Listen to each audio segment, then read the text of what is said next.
This is Morning Juice. Sports, insight, and great storytelling. Starring Bobby Carpenter and Jeff Tito Thitoff. It's time to attack and dominate. Oh, are we going to attack and dominate today? It's a Monday. Yes, we are. It's a Monday. I'm Tito. That was not Bobby Carpenter. Oh. That was Austin Morton. Shoot. I know. Bummer for you guys. That's what we say every day we walk in here to see you. Bodie Wells here as well. I'm just kidding, Austin. I love you. We have a lot to talk about today. Let's go and get all the other, the stuff out of the way. We are sponsored by Riverside Bank in Dublin. 2 full hours here on YouTube, Twitter, Facebook, the Fan app, HD3. You can catch the show anytime from 10 a.m. to noon. Also, you can watch us, though, on 10 TV Plus. The guy to my left has a very successful podcast on 10 TV Plus. I'm not asking you to not watch it, but I'm just asking when you watch his because they do very well, he and Berm. After that, just watch ours or just click on it and subscribe and all that kind of stuff. I don't care how much of us you watch if you're going to do that, but it all helps, so we appreciate that. A rising tide. Yes. I've got a great joke. Raises all boats. I've got a great joke about rising tide that I'll tell you guys off the break. I can't do it on the air. I can't. There's no we way. are juiced up. Listen, we're off and running. There's no way I could tell this joke on the air. Bill Bennett of Sport News is going to join us at around, 6:20, 6:30, 6:40, depending on how long this date in history is, how much I interrupt Brody. We'll see about that. And I know the thing you guys all want to talk about. I understand what it is. NFL Combine starts today. We're going to do it. Does it really? Yes, I think That's it starts awesome. today. Football is back, baby. I think we're back with February 23rd. I think today is the day it starts. Retiring from Combine coverage was the best move that I ever made. Now, wait. Did you retire or get retired? No, I chose to stop. I mean, I could be there right now. Ooh, I okay. could be there later this week. So you chose. I chose to stop going. It was a bad use of time, bad use of resources, and especially because Ohio State players largely stopped working out there. Right. They just do the pro day thing. And so you'd have the way that they set up these interview sessions where you get 15 minutes, allegedly, with everyone who's there. And some show up and some don't show up. And then you're crammed around this table. And for some reason, there's more Ohio State media than any NFL team. And so it's just all the same people that I see all the time trying to ask these former Buckeyes some questions while a website reporter from New York stands in the back and goes, "Have you heard from the Jets?" Yeah. Hey, have you heard from the Jets? Hey, I got one more quick one. No, I'm just kidding. That would be Tim May doing that. Tim May doesn't do that. But yes, my kid wants to go to the Combine sometime and watch it. And I'm like, dude, there's no way I'm driving. No, there's Tito, no way. You don't. Please. There's no way. I know. I'm not going to do it. I'm not going to do it. Don't give in to that. I know. We do have a huge show lineup for you. Ohio State falls to Michigan State in men's basketball 66-60, but it was a win. No, they battled through. It was a cover. It was a cover, that's for sure. Yes, it was a cover. Well, it was a cover. Not that I'm saying this from personal experience. The over did not hit, just so you know. Even if you teased it down. You took the over in an Ohio State-Michigan State game? I took the over because Ohio State doesn't play defense. Yes. Oh, boy. I'm not saying I'm smart. Look, if I was smart with betting, I would never do a show here again. I will say. Yes. I dove in. Yeah. I rode with Your Highness. Oh, did you really? Split the weekend. Who did he take? You took Central Florida over Utah on the weekend, right? That one hit. And they won at the buzzer or something that one on hit. Saturday night. And then when he took it, I was like, I don't really feel great about this, but you got to ride the wave. And he took Iowa to beat Wisconsin in Madison yesterday. Yeah. They got beat pretty soundly. Right, they did not but work listen, out. They were up 11 early. They were up early. Oh, were they really? Yeah. I had Your Highness on Fan Sports Saturday. Oh, doubled up. He calls me up after the show, and he got some really good, he got 7 or 8 people signed up for his service right after our segment. He did, yeah. So he's like, "Can you guys have me on?" Yeah, every Saturday I'll have you on. I don't care. I'll talk to Reeser about it. We'll get you on every. I was in charge this week. I was in the one chair with Dylan Tyre, and I was like, "I'm doing my show." Yeah. And no offense, I'm not and the the reason I Highness fight about it. I had Your Highness, I had Gerb on. It's like who else did I have on? I had Your Highness, I had Gerb. Yeah, it was just juice. Thursday's morning juice. Yeah, it was. Same thing all over. So much easier that way when you can just repeat content. So it was good. But what else? OSU women ended a 2-game losing streak, defeated USC 88-83. Oklahoma City beat Cleveland 121-113. We saw USA over Canada 2-1. When I say we, I mean you guys saw it. I had to hear it over the loudspeaker at the UA swim meet when they announced it. because my daughter was swimming an event in the exact moment when Hugh scored the goal to win it all. They just broke in over the loudspeaker. Yes, during attention, mid-race. please. Just so everyone knows, The USA, United States is the greatest hockey nation in the world. And I went and looted in the high school. Like, the vending machines were smashed. I was out there just getting all. You have no idea how many Little Debbie cakes I got.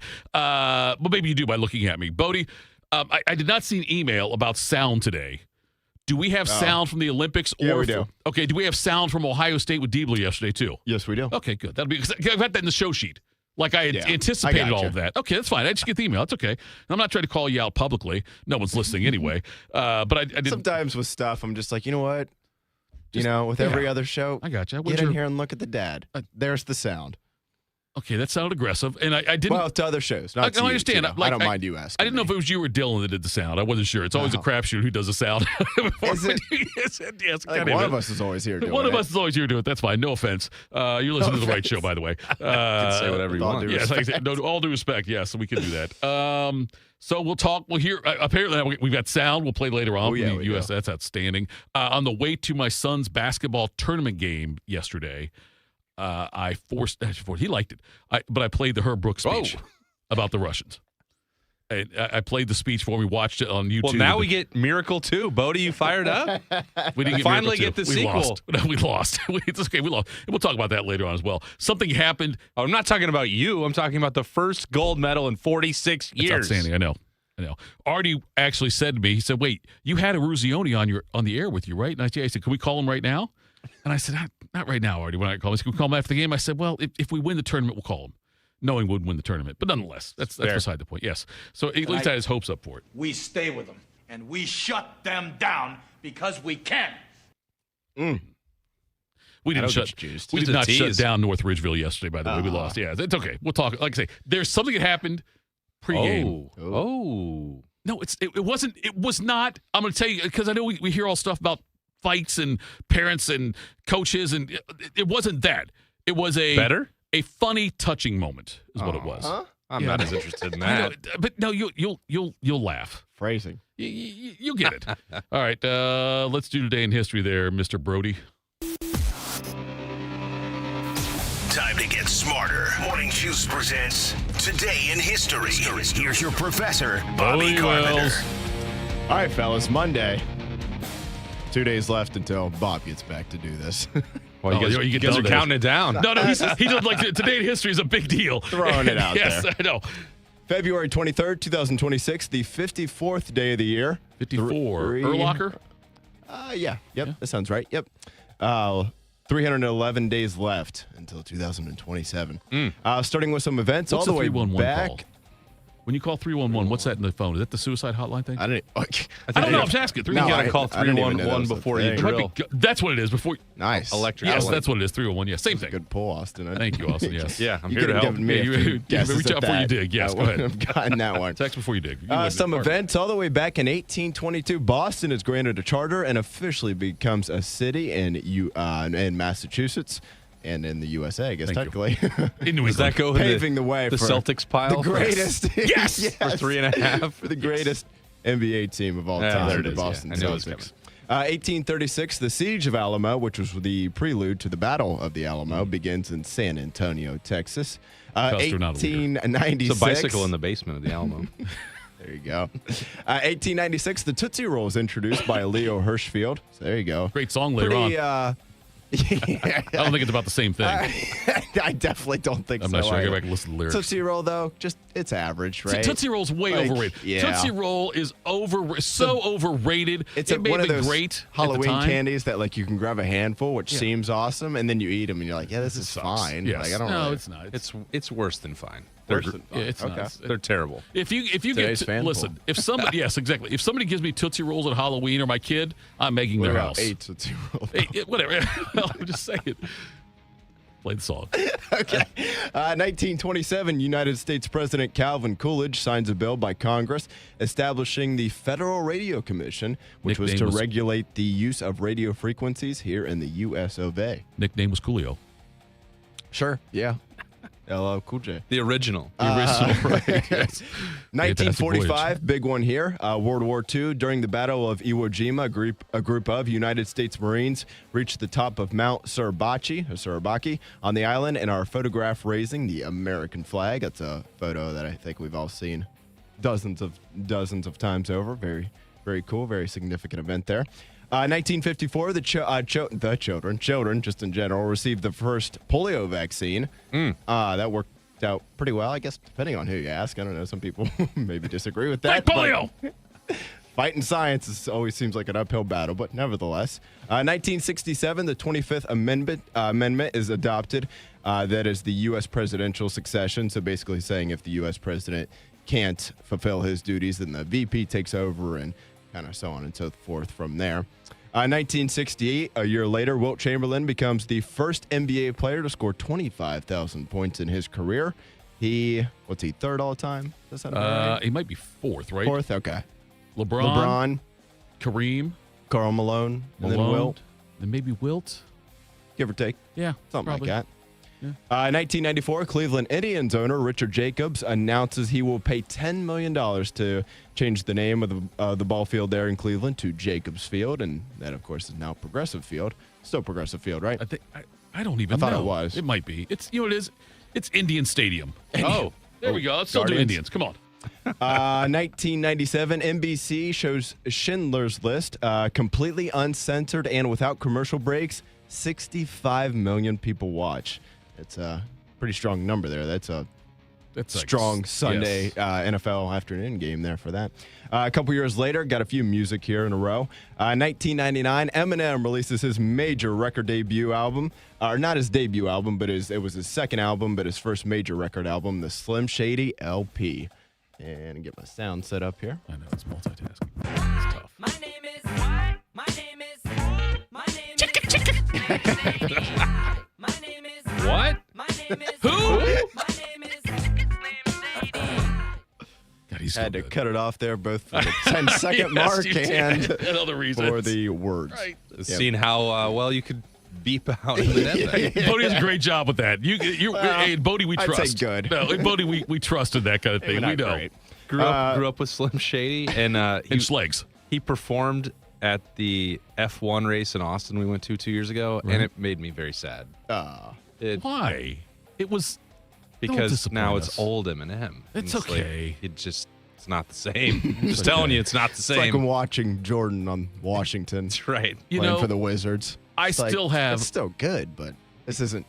It's not what I Michael. hoped for. Yeah. I saved the shirt that I wore the first time I hosted the show. It does have my mom's spaghetti on it, and I did not Oh. ever wash it. That's awesome. Honor of Eminem. Some more music here in 2017. Jay-Z, not our Jay-Z, Not but ours, Sean yes. Carter, the slightly more famous one, becomes the first rapper to be inducted into the Songwriters Hall of Fame. Catch me at the X with OG at a Yankee game.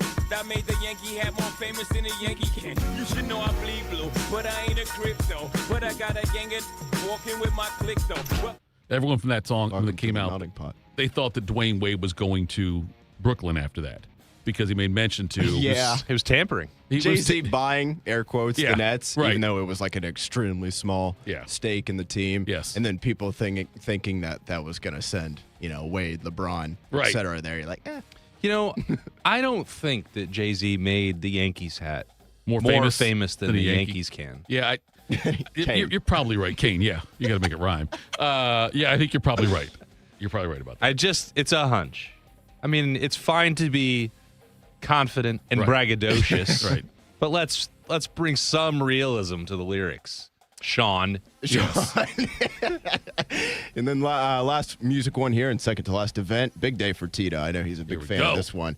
Ariana Grande becomes the first solo artist to hold the top three AG. spots. This is a heck of a feat here. Top 3 spots in the Billboard Hot 100 in the same week with 3 songs, 7 rings, Break Up With Your Girlfriend on Board, and Thank You Next. Whoever said money can solve your problems must not have had enough money to solve. Can't sing it, sorry. They say which one I is say the nah, I want all of it. Oh, there we go. Maintenance is the same price as red bottoms. She bought a crib just for the closets, Tito, both his and hers. I'm not going to talk about what's in my closet. Anyway, She was. I remember seeing her. She was when the previous administration kids. When iCarly was big, and then Justice, the show. Okay, yeah. And she was on Justice. Yeah. I believe. Not mistaken. I think you're right on that. Yeah. There we go. There's your teen Nick update by 54, damn near 55-year-old Tito for the day. She's probably not top 5 Spotify artist for me, Right. but you throw one of those songs on, I'm like, yeah, this is pretty catchy. I like it. Sounds like she must be close. That's the first time I've heard you drop in with some lyrics on. It's Bodie's. Usually that's a Tito specialty. Yeah, I know. Great song. I'm not going to argue that. And then the last one Clean out here, my closet. some not so fun news because back in 2020, China's supreme leader. There we go. Here we go. He paused. It's spelled XI space JINPING. Xing Jinping, maybe? Sure. Nevertheless. I think he just got suspended by HR. That's fantastic. He describes the country's COVID-19 outbreak as the country's largest health emergency since 1949. And most of the rest of the countries around the world would follow suit there pretty shortly after. I got a handful of birthdays here. Turning 89 years old today, 25 years in Nebraska, winning 84% of his games and 3 national championships. That would be Tom Osborne. Doctor. Nickname Ozzy. The Hall of Fame wide receiver, Super Bowl 11 MVP, and they hand out a college football trophy every single season to the man who is supposed to be the best wide receiver in the country. Sometimes they may miss the mark on that, depending on who you ask, but nevertheless, Fred Biletnikoff People with eyes and brains. 83 years old today. Marvin Harrison Jr. is at the top of your screen, matched up with a true freshman, Chance Rucker. No safety help. And they are looking for the end zone. Harrison one-on-one. He's got it! A one-man wrecking crew! Marvin Harrison Jr., touchdown, Ohio State. Mabuka, the motion man. Play action, McCord, end zone, again, Marvin Harrison Jr. is magical, his 3rd touchdown. And now, Clausen near side, Tate long, double covered, makes the catch, headed for the end zone. It's a touchdown for the Irish. Number 23, they were draped all over him. And against the double coverage, he pulls out a 78-yarder for Weiss and Notre Dame. What a play. When I saw it was Biletnikoff's birthday, I typed into Google, like, hey, give me 2 of the last 20 Biletnikoff award winners. And first 2 that popped up was Marvin Harrison Jr. and Golden Tate. So you've got that 6 degrees game with Kevin Bacon. With Bodie, you can do 6 degrees game with anybody in Notre Dame. We got Biletnikoff, who won a Super Bowl MVP award, Hall of Famer, award named after him, and somehow Bodie ties it back to a Notre Dame receiver. Well, After setting it up with a couple Marv clips. I know. And then you just touched all our hit the bases. okey doke. Yes. Oh, no. Yes, exactly. Surprised Lou Holtz didn't get some kind of... Winning the Biletnikoff on a 6-6 football team was a heck of a feat. Yes. That's for sure. Continuing with the birthdays here, Ed Too Tall Jones turned 75 years old today, the 3-time Pro Bowler and 1-time Super Bowl champion and 15 seasons with the Cowboys. Brad Whitford of Aerosmith turning 74 years old today.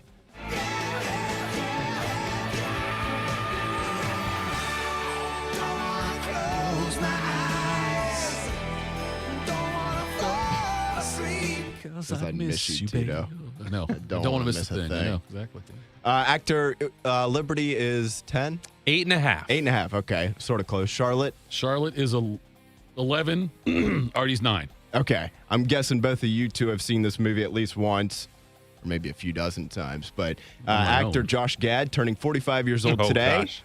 You'll recognize this. Only one time? His voice acting from this role right here. I'm sorry. I was just. Are you okay? Are you kidding me? I am wonderful. I've always wanted a nose. So cute. It's like a little baby unicorn. What? Hey, whoa! Oh, I love it even more. All right, let's start this thing over. Hi, everyone. I'm Olaf, and I like warm hugs. Frozen is good. I'm not afraid to say it. Let it go. Let it go. Let it go. Let it go. I mean, I was watching it before Liberty was born. I saw it weird. I went to the movies by myself and watched it twice. Got a few, weird looks from a few parents. I did. Like, is this guy's kids coming from the bathroom or nope? Just here by Embarrassing. myself, I got checking kicked this out for double doing it. Like I went to the movie and then tried to sneak into the next theater and getting kicked out as To a watch it solo again? man. Yes, Or- as a okay. solo man, adult man getting kicked out of trying to watch Frozen a second time and not pay for it. Yeah. Well, it's Statute of limitations. You're probably safe. It's good that you can admit it now, though. Yes. The man who invented the peanut punch, the two-time Pro Bowler, one-time All-Pro, Charles Tillman, turning 45 years old today. That's so good Carpenter's not here because he would tell you to Urban Dictionary whatever you just said. I think everybody, when I say peanut punch, knows what I'm talking That's about. okay. That's Right? okay. It's all right. I really didn't think about that when I wrote it. He'll be back on Wednesday. Get him out now. Actress Emily Blunt turns 43 years old today. From Devil Wears Prada, A Quiet Place, Edge of Tomorrow, which I absolutely love with Tom Cruise. Also, Movie's wife so of good. Edge of Tomorrow. Yes, movie's so freaking good. awesome. Never saw it. Thitoff. And wife. She's also the wife of Jim Halper or John Krasinski. So this is all just some theory. You don't know if this thing even exists. The visions showed me it was at Verdun. I could see it. I just lost the power before I could get to it. And by the time we took Verdun, the Omega was gone. Okay, so all I have to do is wait to have these visions and then tell you where this Omega thing is. No, Kate. You're gonna get me there, and I'm gonna kill it. The Tip aliens, of the spear. The aliens show up Thitoff. They do. And Tom Cruise, every time he dies, it resets back to like a previous day or previous couple days. It's the war version of Groundhog Day. Okay, I can't watch it then because that sounds like it. I would be really confused. good. No, it's not that confusing. Is it animated? No.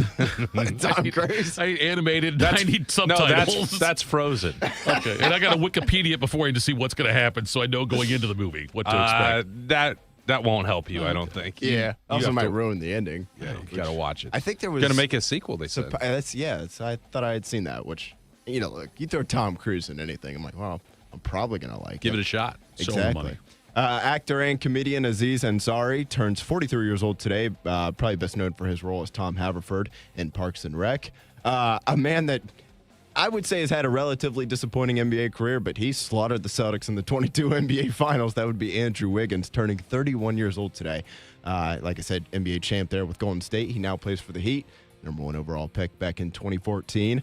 Former Buckeye and current Washington Wizard, which it would have taken me He got traded recently, yeah. He did, Yeah. yes. But it would have taken me a few guesses to land on the Wizards. D'Angelo Russell turning 30 years old today. And then one more NBA one here. Jamal Murray, the 2023 NBA champ and still with the Denver Nuggets, turning 29 years old today. Some passings. Back on this date in 1848, the 6th president of the U.S. of A., John Quincy Adams, passed away at the age of 80. In 1995, Melvin Franklin of the Temptations, sadly passing away at just the age of 52. What can make me feel this way, my girl? My girl. My girl. Talking about. Yes. A little bit more music here. Passing away on this date at just the age of 47 in 2003, Howie Epstein, which has become a pretty unfortunate last name Yes, in it recent is. years. But nevertheless, Howie Epstein, former member of Tom Petty and the Heartbreakers. You can stand me up at the gates of hell, but I won't back down. No, I won't back down. And then just 1 year ago on this date in 2025, wouldn't say he's probably a huge fan favorite, but nevertheless, Larry Dolan, the former Cleveland Indians and Guardians owner, passing away. He owned the Guards from 2000 up until his death.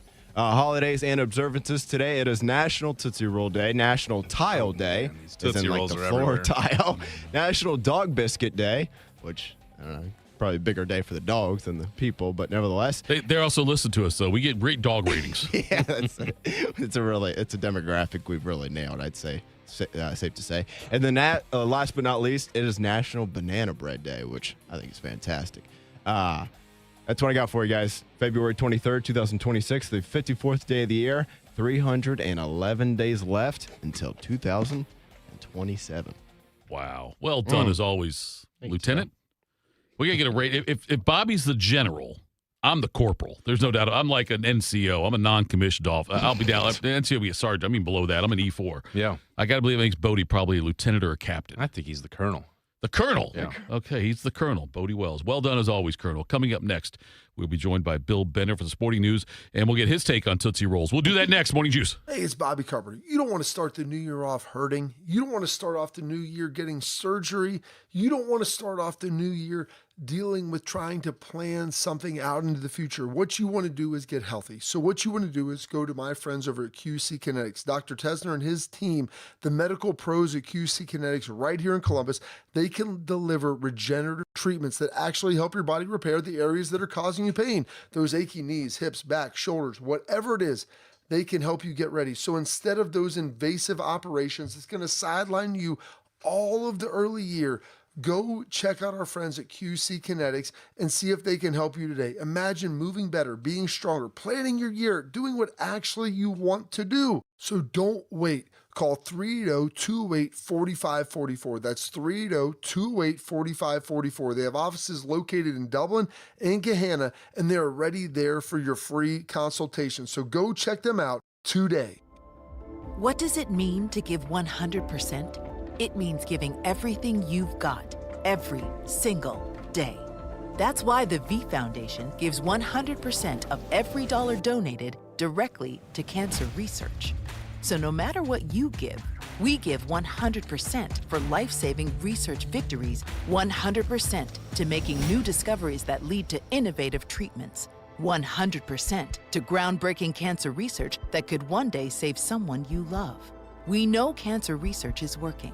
Over the last 30 years, an estimated 4.5 million lives have been saved thanks to game-changing research breakthroughs. But there is more work to do. That's why the V Foundation gives 100% of every dollar donated directly to cancer research. We will always give 100% to accelerate victory over cancer. Don't give up. Don't ever give up. Donate today at v.org. Once there was a man who couldn't stand.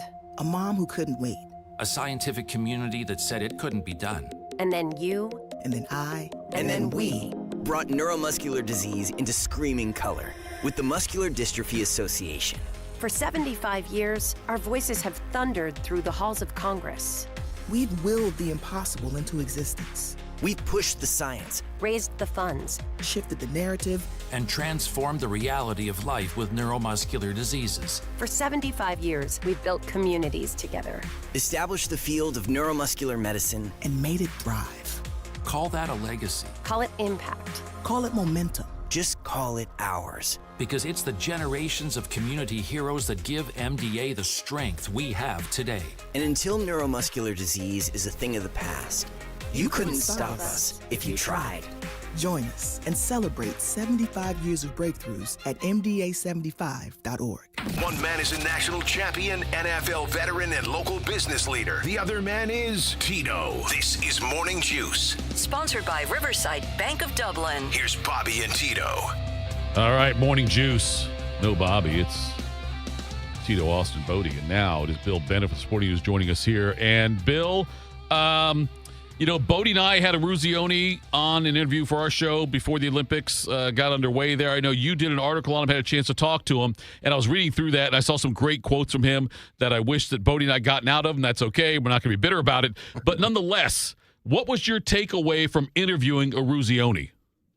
Well, I mean, every guy my age knows who he is and still knows who Jim Craig is. And I think the thing was he called from Milan. I texted him before the semifinal game. He's like, I'm kind of busy getting ready for Team USA Slovakia here. So he did call the next day. And I think that the biggest takeaway was his passion for how he wanted them to win yesterday. It wasn't about their moment in 1980, and that was never going to get replicated, but his passion for the players on this year's team, 4 of them from Boston University, another one from Boston, where he works, plays for Canada. So, it's all, I don't think he probably understands how much, guys and middle-aged men appreciate who he is and what he did in 1980, and how humble he is still stands out today. How did you enjoy yesterday morning, Bill? Well, I didn't see the game live, so I can't sit here and lie about that. I was coaching my daughter's basketball game. Somebody had the bright idea to schedule that at 9 a.m. But so you did see plenty of people in the stands on their phones, though. As entertaining as our game was, and it was, and then I watched the replay when I got home. So it's Austin. It's not quite the same when you watch a replay, but man, the third period was amazing. Right. Overtime was amazing. Goaltending from Hallebuck, incredible. And what a way to finish it. I don't know what you guys' thoughts are on 3-on-3 to finish a game, but it's certainly I like it right exciting. Now. Yeah, I mean, of course we like it right now, but had Canada put one in, we'd be complaining about it. So, but all the same, it's an amazing format, amazing game, and what a moment for the Team USA. Yeah, I heard somebody else talking about that yesterday. It's like, I guess they have different rules for the bronze medal game for overtime and whatnot than they do with a shootout after the first overtime or something like that in the bronze. But in the gold, it's different. They would keep doing overtimes. But I'm kind of with you, Bill. Like, I feel like, and as Austin pointed out, yeah, it worked out great in the end for the United States, but I wish they would just do the regular hockey and do overtime for 20 minutes and just go. I feel the same way. Like, I would hate it if a national championship game in football came down to 2-point conversions after the first couple overtimes. You know what I mean? I totally agree. I know in youth lacrosse you play all this game and then it's the exact same format at the end of the game. It's 3-on-3 and first team to score wins. And when your son's a goalie, you don't enjoy that all the time. So it is. But I would personally have the whole teams out there. I mean, it was like that in the Four Nations face-off. I remember being, just on the edge of my seat for the finish of that game. But all the same, it worked out for Team USA. It is exciting seeing three guys skate up and down, and you're like holding your breath for who gets the next shot. But what a finish to the game. And, for the United States and Canada, this is an awesome international rivalry. And I think it's just going to continue to be like that. Especially when you look at this one. And then in 2010, Canada had one on an overtime goal as well. These finishes are one of a kind. Imagine if two NCAA teams in basketball had 3 overtime finishes in the Final Four. Yeah, not bad. One benefit, Bill, of the Winter Olympics coming to a close is that in about 2 weeks, we're going to have spring football back. I can't wait. Ohio State will be back on the practice field on March 10th. Where do they rank amongst your way too early teams right now? Oh, we have them in the top 5. I think we have them number 2 or number 1. Well, no, we might have we have them number 2 behind Indiana. And I put Indiana number 1 as doing that ranking on January 21st when, it's 12 hours after the national title game. Indiana does have a lot coming back, and it will depend on how Josh Hoover, if he can pick up where Fernando left off at quarterback, they're still going to be very good. But Ohio State has plenty of talent back. They're never not in the top 5. Saying the receivers coming back, they lose some guys on defense, but they lost some guys on defense the year before. And Austin, I would ask you back. I mean, yeah, even though they're going to have 2 huge draft classes, there's enough talent there coming back. That's part of the program that they've built there in Columbus. Yeah, and keeping Matt Patricia in the fold, he already showed last year that he can replace that many starters on the fly. So I'm with you. I'm excited to see what that looks like because there are going to be a bunch of new faces on that defensive side of the football, but you've got so much firepower returning on offense, and Arthur Smith, I think you've got the right of it. So, Bill, you guys do a bracketology thing there at the Sporting News. I don't know. Are you the one who puts it all together? Or are you Are you Joe Lunardi of the Sporting News? Well, sort of. I mean, Mike does one for Mike DeCourcy. He does one through Fox as part of his TV duties every week, and I do one for us. So I'm getting ready to do that right now. That's my Monday tradition right now, Tito. I talk to you guys at 6:20, and then I start bracketology and try to get that out by noon. I still think Ohio State will be probably in that same spot I had them last week. I mean, I think 1 week I have them in, 1 week I have them first 4 out, and they're probably teetering on that line again this week as we get into it. I think 10 or 11 Big Ten teams in. Yeah, I've seen 10. Most of the brackets I've looked at have had at least 10. Some have had 11. And so when you are evaluating Ohio State, I'm going to ask you to give away the farm right now, but he's not done. He just told you. I understand he's not done, but he might. Listen, I know he's not done. I promise you he started it. He's already got things in his mind he knows about. Was yesterday a good day, a bad day, or an day for Ohio State men's basketball? Probably indifferent. I wasn't like they need to win this game to get in the tournament. That's simply not true because other teams lose. And if I was filling this out, if I had to guess, I'll probably have them as the last team in.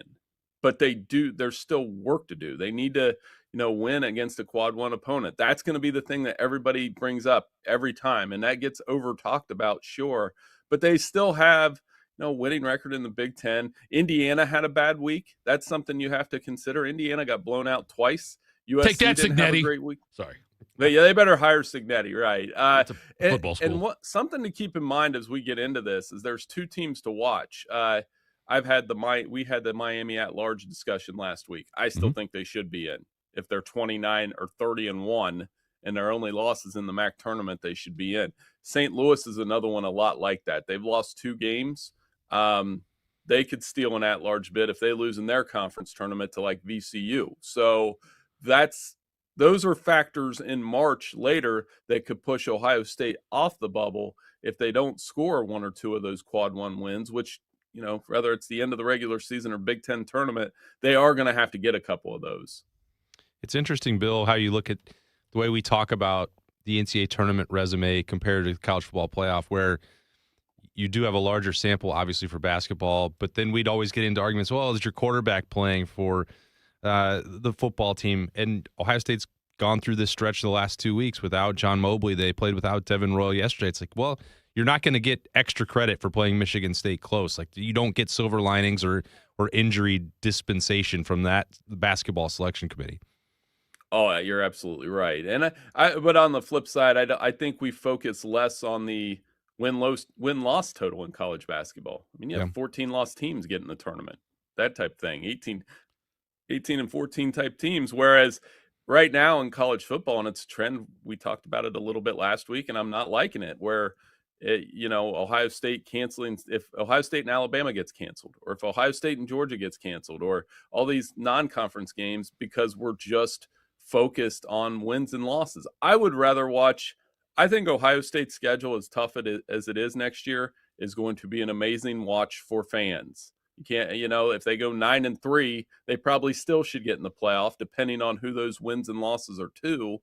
And we get to see them play down at Texas. Like, that's fan service for college football. And if we start canceling those games to watch Ohio State play UTSA instead, and I'm not picking on them, it could be Texas State. You get what I'm driving at. It's not good for college football. Bill, I'm curious, a few questions to get you out of here. I'll rapid fire them. Were you the head coach this weekend? What was the age group you were associated with? And how would Bill Bender, the reporter from Sporting News, grade out Bill Bender, the coach? Well, no. So I coached the PYA girls in 6th grade, Pickerington. We had this group for 4 years. Me, Robert McDavid, Diana Smith, George Sorge. We did a great job coaching these girls, I thought. Lost yesterday to a really good Olentangy Orange team. Parents, coaches, everybody takes this stuff really seriously. But at the end of the day, it's about the kids. And our kids were awesome. We were one of the better programs in Central Ohio, I would think. And if I was grading me as a coach, I would say you know what, like, you make mistakes. I just get it. You get a greater understanding of what the college coaches go through when you get second guessed for not calling a timeout in a 6th grade basketball game, those kind of things. But wonderful group, had a lot of fun with them. And, you'll see them on these courts in Pickerington in a few years. They were a bunch of good girls. Can't wait to see how NIL affects the team next year. Appreciate you, Bill. Thanks so much. We'll talk next week. Hey, no problem. Thank you. That was Bill Bender, Sporting News. Watch out for his bracketology coming out.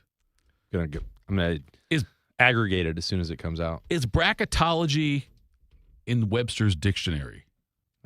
It has to be. It's been in the lexicon for like 20 years. There's been a lot of things in the lexicon that we don't necessarily have in Webster's dictionary. But I wonder if bracketology. Well, that's what Urban Dictionary is for. Oh, Urban Dictionary is for the peanut punch thing. But I'm saying for bracketology, though, is it a? I know it's. I'm sure it's. I mean, it's a word we all use, but I don't know if it's in Webster's dictionary. Looks like it is. Yeah, it is. So bracketologist is a form of that word, also. Sure. Okay, that's what I'm saying. If bracketology is where the bracketologist should be. It depends on how they describe it. Right? I mean, God, I can't believe. Because what Bobby would say, if Bobby here right now, he'd say, yeah, well, proctology, proctologist, they're both the dictionary. Why wouldn't bracketology a bracketologist? It's kind of the same thing. It's not, Bobby, but thank you for enjoying the cruise. It sounds like you don't actually need me to sit here. You can just do. No. You can be Tito, and you can say, "Well, this is what Bobby would say." Is that why you had done the show twice in your brain before you came through? I did it wrong apparently because I missed some big stories that we talked about pre-show. But yeah, I need you here because and I need you here during the summer especially because there's gonna be times when I'm gonna say to you, "Hey, how about that defensive line situation?" And then I can just sit down and I can watch and listen like a fan. That's what I'm here for. That's what you're here for, yes. Coming up next, we'll do some quick hitters, Morning Juice. I always tell people I was the luckiest guy in the world. I wanted to be an Army man or a fireman, and I got to do both. As a firefighter, my job was about saving lives. I never thought one day I would be fighting for mine. After spending his career answering the call to save others, Ken was diagnosed with ALS.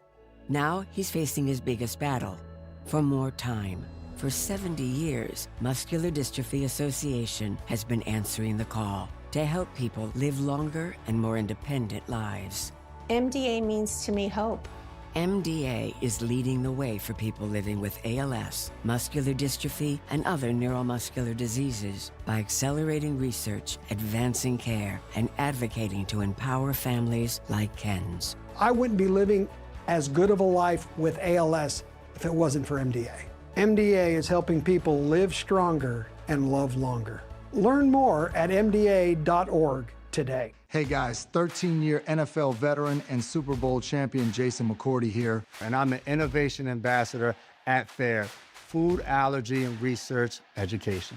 I would say the most challenging thing as a parent of a kid who has a food allergy is probably the ignorance that I myself had in the beginning. I didn't know what anaphylactic shock was. I didn't know the dangers, let alone the things that she needed to be able to have a normal life. When you go to drop your kid off, and every single time in the beginning, we'd have to go through everything she was allergic to. Preparation is everything. And me, for playing football for 13 years, it was all throughout the course of the week. It's getting ready for game day. When you're on the field, you're playing for your fans.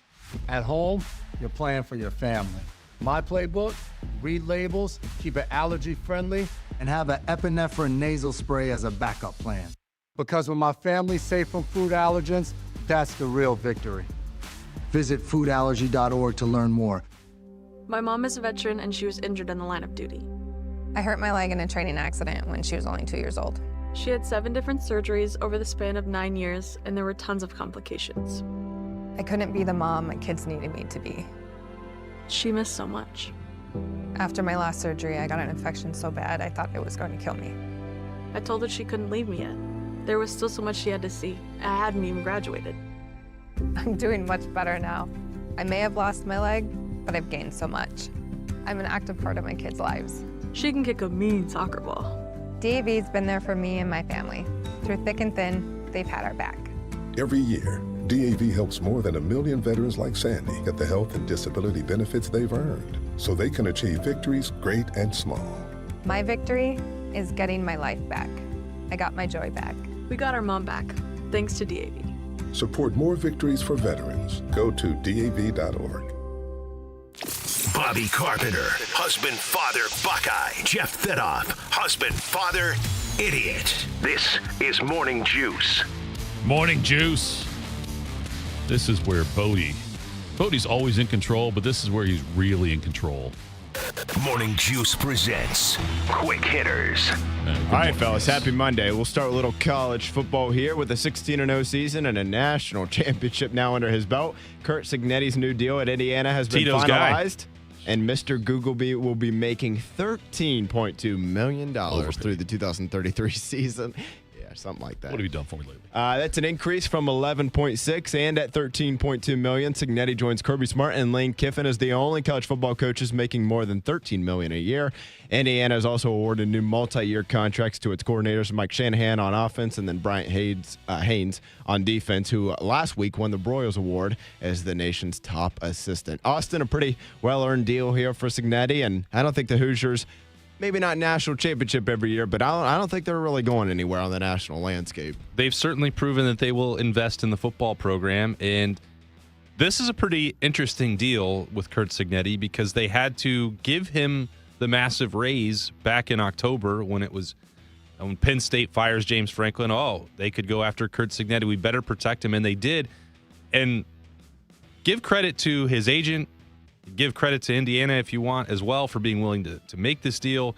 But if he reached this threshold, going to the semifinals, winning a national championship, and signing that contract, Indiana had to raise his salary to the top 3 in the country.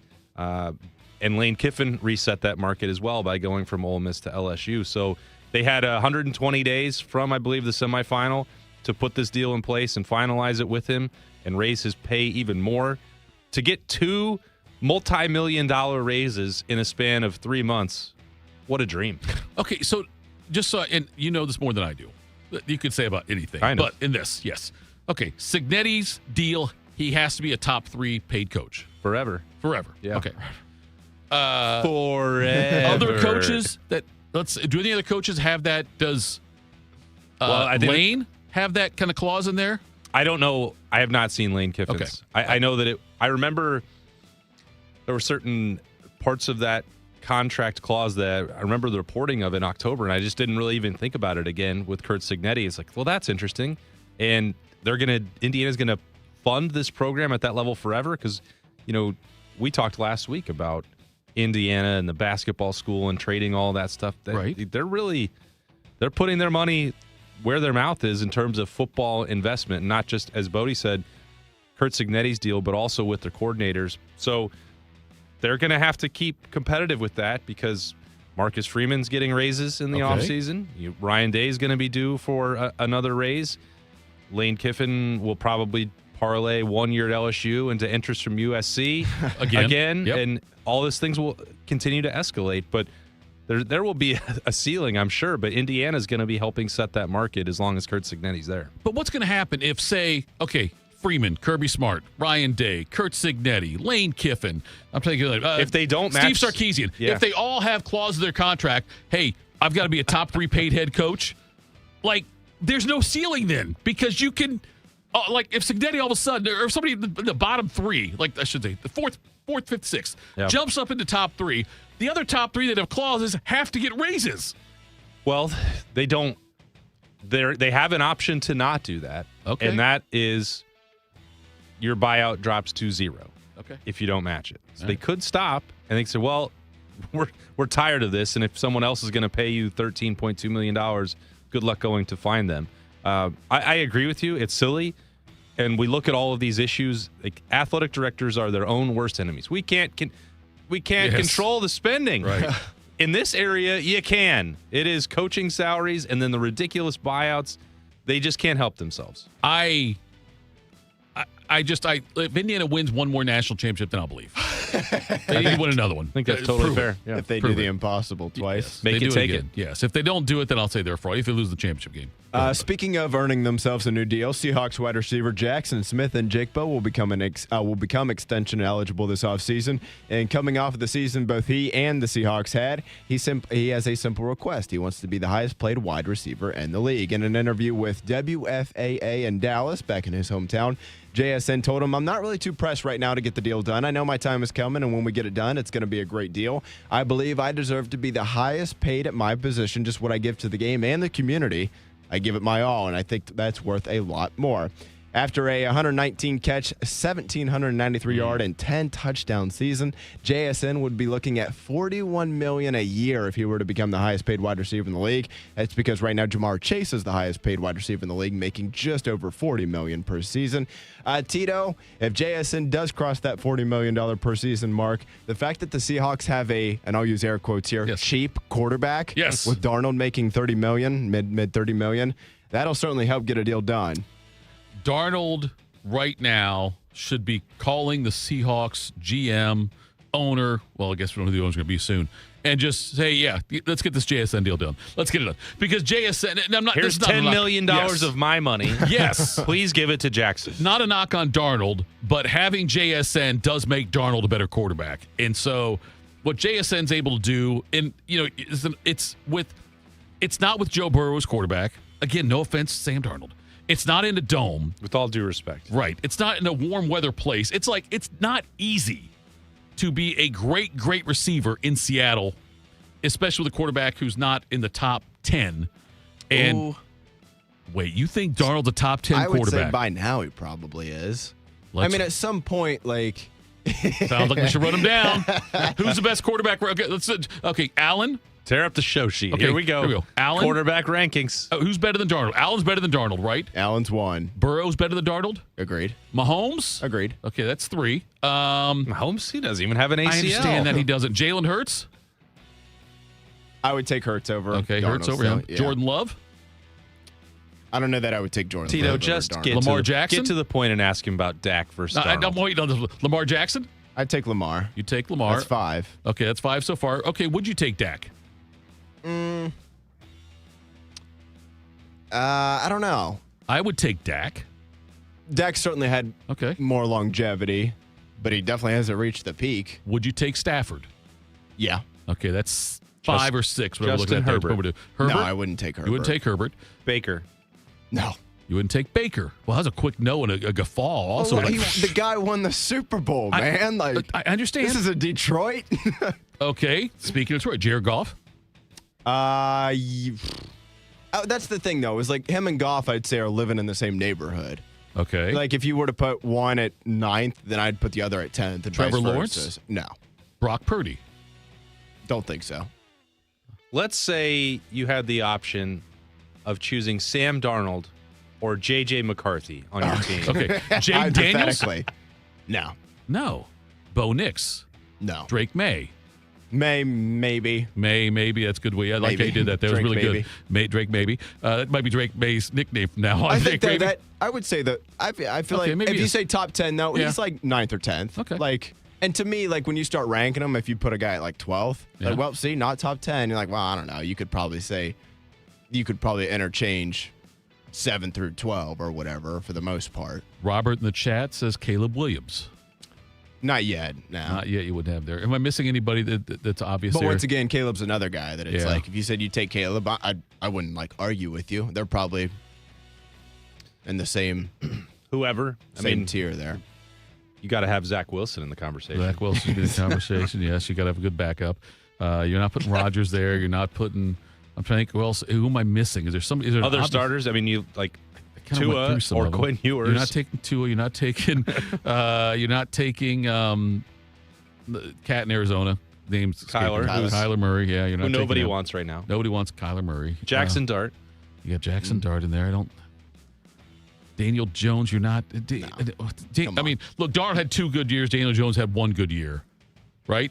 Fair. I mean, recently. He's also broken. He's a little bit injured. Yeah, he's a little bit injured. At some point, though, like these last 2 seasons of high-level quarterback play has to wash away the 3 bad years with the Jets. Like, I know he's only done it 2 years. Right. And that's where it's like, well, him versus Dak, like that's kind of a interesting one because Prescott's obviously had much more sustained success. Right. But at some point, being the quarterback on a Super Bowl winning team and getting them to that point, and I know their defense kind of won on that game, but like they smoked the Niners. They beat the Rams a couple times, and Darnold was great in both games. Right. Like, especially in the NFC title game. Like that kind of has to add up at some point here. Out of respect for the show, I did not bring up Mr. Unlimited so he could Unlimited. But Mr. Unlimited. and not to act like a homer, would you take Tavion St. Clair over Sam Darnold right now? I think I would.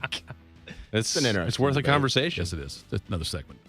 Let's go back to college football here. Which college football head coaches have the most pressure on them to win this season? CBS Sports Ryan Day put together every year. Yeah, well, That's number 1. End of list. Yes. I think you have to question whether or not you should even be rooting for Ohio State football to win this fall. Because They did frankly, miss it. if Then you we'll rooted see what we against got. them, Yes. yeah, see that'd what be they got. better for the long-term health Yes. of the program. I think we can all agree on that. No, I don't think I will. I think I'd like to see them. CBS Sports, though, they put together a list of their top 10 candidates who fit the bill. Here's what we've got. Starting at number 1, Mike Norvell at Florida State. That's followed by Luke Fickell, Shane Beamer, Bill O'Brien, Ohio State legend, and Mike Loxley in the top 5. And then after that, 6 through 10 is Dave Aranda, Dabo Sweeney, Kayla DeBoer, Bill Belichick, and Coach Prime, Deion Sanders. Austin, anybody from that list that you would maybe have higher, lower, anybody that just intrigues you the most to be like, wow, I don't know that I would have thought of that guy? Yeah, I don't. I have a very difficult time believing that Clemson would move on from Dabo. And the results would normally lend you to say, yeah, he belongs on this hot seat list, and I don't disagree with that part. But the 2 national championships are going to carry you a pretty long way. The contract is still very lucrative. Everything he's done for that program, I can't imagine that the Tigers would be in any hurry to move on from him. I think there's probably a compelling argument to make that Dabo needs a fresh start somewhere else more than Clemson would be willing to fire him. But, Luke Fickell being that high on the list, I think we all understand why. Out of everyone on there, he's the most compelling figure to me. I thought for sure that going to Wisconsin would work out for him. He did an interesting thing by refusing the extension this offseason, which is a bet on himself, which I like that about him. He's not afraid of the challenge ahead of him. I look at some of those names on there. There is no pressure on Mike Locksley to win, or he would have been fired 4 years ago. Mike Locksley stinks. Maryland is broke as well. There's no pressure on him. And when his contract expires, he'll be out of work. But he's not going to get fired before then. And that's where it's like kind of a weird, it's a semantics thing. Because I promise you, Ryan Day has more pressure on himself this year than Mike Locksley does. Only by about, 100-fold. Right. And so it's a weird list when you see those things because, yes, Ryan Day has got, there's other guys who, Sarkisian has a lot of pressure on him this year. I'm not saying he's going to get fired if he has a bad year, but he's got more pressure on him than Locksley. Yeah. Kalen DeBoer should be number 1 on that list. Yeah, DeBoer absolutely does, yeah. Yeah, this is probably pressure or else. Right, pressure or else. Win or else. Yeah. Win or you're probably getting fired. Right. To varying levels of degree. Yeah. Ryan Day's not going to get fired after this year, obviously, but your point stands. Yeah. I think Sark's a good one, actually. If you were to rank the good coaches, if you were to call him that, sure, I think Sark probably be number 1 on the list. If Brandon goes 8-4, he gets a statue. If Sarkisian goes 8-4, he gets fired. Yeah, he's probably not fired, but on the file. He'll be gone if they go 8-4 and miss the playoff. I think we can. But starting with Norvell, what pressure is on him? They didn't fire him after last year, right? Yes, so he might know that that's going to happen. He's playing with house money. Yeah, what pressure is actually on him? Coming up next, Ohio State men lost, Ohio State women won. I always put that tease in there on the Monday show sheet. If you notice that, I never really change it. But we'll hear week after week after week. We'll hear from Jake Diebler next. We'll do that. Morning Juice. While serving in Vietnam, a grenade took my ability to see. Today, I'm a sculptor. Now, my fingers are my eyes. I'm Michael Naranjo. As a veteran, I know the challenges of life can be great. In my art, turning a lump of clay into something beautiful, that is worth doing. Life is like that. We each must use what we can to make things better. DAV helps veterans like Michael get the benefits they've earned. They help more than 1 million veterans every year in life-changing ways. Now, I show others how they can create something with their own hands. I know it can do a lot of good. With support from DAV, more veterans can shape their lives into a thing of beauty. My victory is bringing beauty into the world. Michael Naranjo, may your victories inspire many more. Support more victories for veterans. Go to DAV.org. Ms. Fernandez, what are those tiny things? Those are what we call amoebas. You can only see them through a microscope. Wow. Today's students are tomorrow's great thinkers and innovators. But right now, there's a funding crisis in public schools. Millions of kids go to schools that don't have funding for books, computers, and so much more just because of where they live. You can help change that. Donors Choose is a nonprofit that lets you support students and teachers in your community and beyond. You choose which supplies to support. You could provide first graders with pencils and paper, or other students with their first chapter books, help a music class get a guitar. You could even supply a classroom like mine with a science project. But what you're really giving is the moment that sparks a brighter tomorrow. To learn more, please visit DonorsChoose.org. That's DonorsChoose.org. Choose students. Shape the future. I slept in a lot of different rooms, different beds, but none of them really felt like mine. I spent 14 years in foster care, mostly in group homes. And I never had much stuff because I always had to be ready to move. Why get things if you just have to let them go? There are more than 100,000 children in foster care waiting to be adopted. The Dave Thomas Foundation for Adoption is working to help find them a forever family and a permanent home of their own. Now I have my own room with walls that tell my story. I love hanging out in here. I play dress up with my sisters and I sing and make videos. But the best part, knowing I'll always have a place to go and a family that loves and supports me.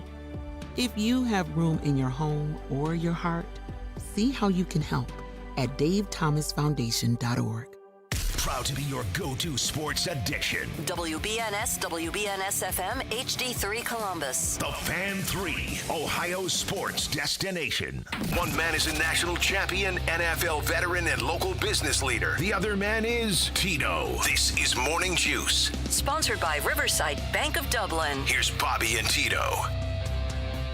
That tower cam looks good out there. I just saw a glimpse of it there.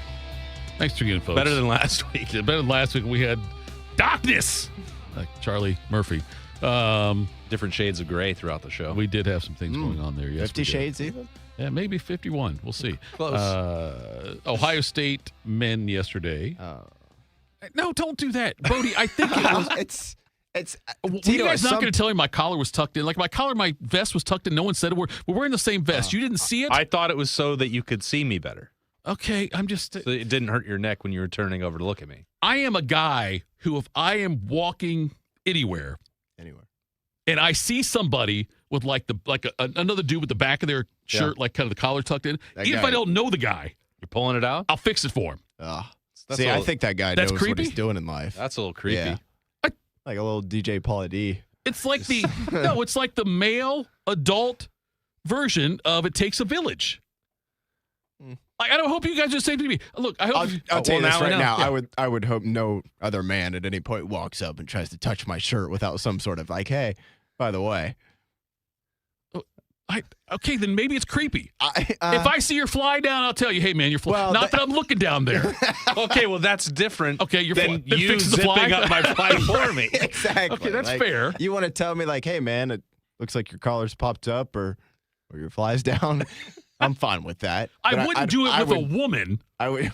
That's good. But I'm saying if I'm walking, no, you have boundaries. Just show you how dated I'm gonna make guys this. Being dudes. If I'm walking in the mall, which no one walks in the mall anymore, well, unless you're in your 70s. But and no offense, Garen Eggleston, in the chat. But if you're walking in the mall and I see somebody like in front of me, it's like the dude has got that. I'll just untuck it, pat him on the shoulders, say, hey man, I took care of you. I got you. I got you. I got Slap your back. him on the rear end. Hey, good game. He's like, I got to get out of this mall. Hey, man, we're all Team USA. I got to do this. Go Yanks. Yeah. Right. All right. Well, now I know that I thought maybe it was on purpose. The collar when it was I knew it was tucked in. Okay. Yeah, for sure. I don't know why I wore the same vest today. Not that, it's just I wear this every day, and you've worked with me now for a while. You would think that you would say to yourself, I'm not going to wear this. That's part of Tito's uniform. I thought it was the dress code, and that I had been falling short here. So wanted to fit in. Something I wanted to ask you guys about. Okay. The last conversation we had, last segment, about the pressure on coaches. Sure. How much different would our lives be? And by our lives, I mean here at 97.1 The Fan /Tegna / whatever the hell we're going to be here in a few months. If Ohio State football fell off the cliff. Like, let's say all of a sudden Ohio State had I'll see you guys later. Right, that's what I'm thinking too. Like, I wonder about how much would that affect? Because first of all, we make a lot of money here at the station. A lot. Also another thing. Some people make a lot of money. I don't. Right, exactly. When Ohio State, I need to see Tito's check now. Is damn good in football. Wait, you guys get paid? I just get headphones and a vest. That's collars always. Anyway, nonetheless, but I'm saying if Ohio State all of a sudden went through a series of like 6 and 6 seasons. Okay. Think about how that would affect. No, I don't want to. I know the station, the economy, how hearing it, in the jobs here. It's relying on Ohio State football and basketball. But yeah, football. You're right. It's not relying on Ohio State basketball. I mean, but I'm just saying, because I remember working at the Dispatch in 2002 and how huge that was for the season, all the special sections they could do. You're playing later into the season and all this stuff with meaningful games. How much, and then after the season, like the books that came out with Dispatch articles in it from the season and photos and all that. You could buy photos. Like that was such a huge deal for the Columbus Dispatch and for local media who wanted to sell advertising throughout the championship run and all of that. And so I shudder to think what would ever happen in this town, especially people like us, if all of a sudden, if Ohio State fell off. Well, I am reluctant and hesitant to say this out loud. But our shows and my podcast would be a lot more popular, actually. You think so? Because after the 1 year amount of negative comments that would be piling up, right? They would be tickling the Google algorithm, and we would be blasted all over Al Gore's internet. So, and I say this because I've now been doing this 15 years in Columbus, and I've watched the media market evolve. It would be a disaster, I think, for advertisers, to your point, Tito, and then everyone will be unhappy, and who knows what would happen with the ticket sales and all that stuff. But the actual coverage of that team, people engage more when things are going poorly than when they're going well. And that may seem counterintuitive, but it's because people want to know what's wrong and they want to voice their opinion about what needs to be fixed, or to say that someone over here needs to be fired, or there is way more engagement with, and then people are looking to you, Tito, Bodie, Bob, sometimes me, to figure out what we think is wrong and to see if we're going to running out. Who is going to be the most critical of it, or if there's reason for optimism.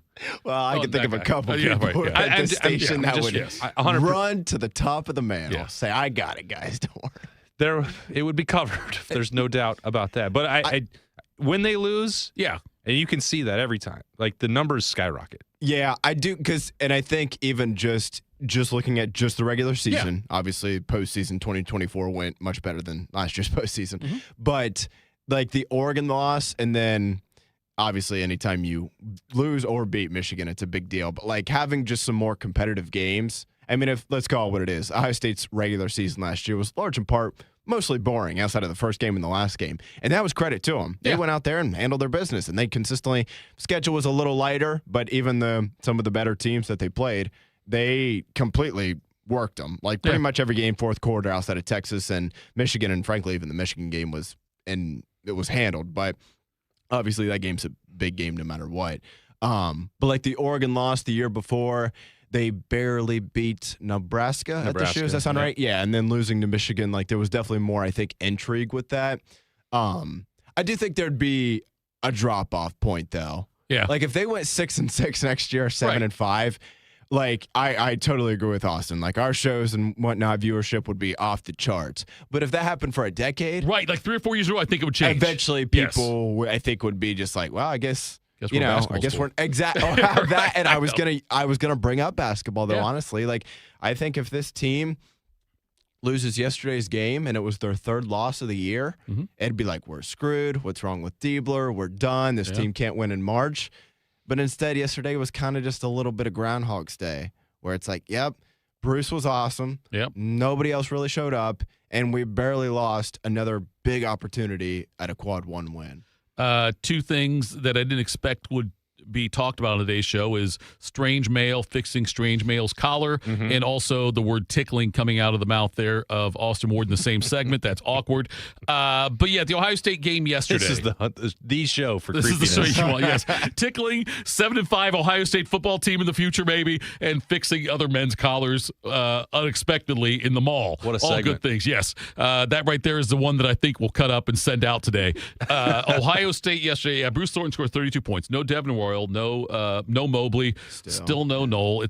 So they had an 8-man rotation there, and Bynum 0 for 5 in the field, played 29 minutes, picked up 4 personal fouls, had 0 points, 2 rebounds, 0 assists, 0 turnovers, 0 steals, 0 blocks. Club Trillion. Yes, it was great right there. 29 trillion. Yes, exactly.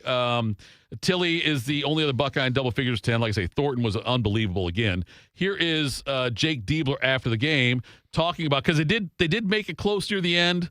They were ahead at the half, ahead early in the second half. Here is Diebler talking about the way they fought.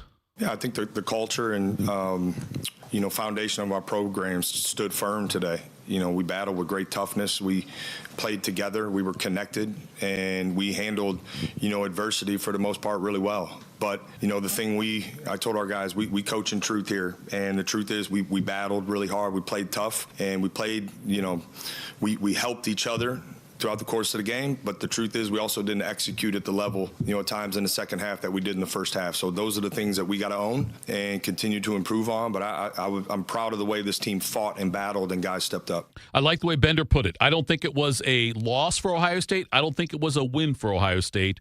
But I think they are, much like me in the pool, I think they're treading water. Yeah, I mean, how many people legitimately thought Ohio State was going to go on the road and beat Michigan State? I think Scotty Vegas did yesterday. Oh, did he? Okay. Yeah. Well, if you look at, all of these projections and the way we've talked about when it was 10 games, and can they go 7-3, and then it was 8, and can they go 6-2? Now you're into the last 5 games. Well, they need to go 3-2. Were many people, I think, realistically thinking that was one that the Buckeyes would win? I know that 10 TV's Jacob Reimer had said that Michigan State was gettable, and that was correct. Yeah. Ohio State, if they had one out of Junie Mobley or Devin Royal, they probably win that game. Now, that's a hypothetical, but Bruce was having to do this almost exclusively by himself. He scored over half of their points on the road against a ranked Big Ten team. Right. Crazy. When he was the only offensive option they had. And you could hear. And by the way, Michigan State knew that too. Yes, and they it still did. didn't matter to an extent. And you could tell. And I thought Robbie Hummel did a great job, as he does all the time. I think on color commentary, he's just like, look at Bruce Thornton right now in this team. They're running out of gas. You could see it because they had played so well. They'd fought so hard. They'd built that early lead, and even though Bruce was still scoring late, it was laboring. It was difficult. Michigan State was able to get in transition and get a lot of those easy buckets down there in the last 3-4 minutes of the game. And you knew that was probably inevitable when there was no reliable sidekick. We had talked about that really for the last couple of weeks that I've been in here with you guys on the Juice.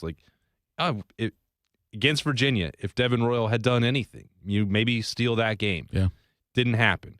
And then he has the huge bounce back last week. They get that win. So, here we go. You can maybe build some momentum off that. And then it's going to sound like excuse making, but just another bad health break that all they needed was just a little bit of help, whether that's in the starting lineup. I thought the bench actually, you saw a number of bright spots. You had Cups going to the rim. You had Colin White make a jumper.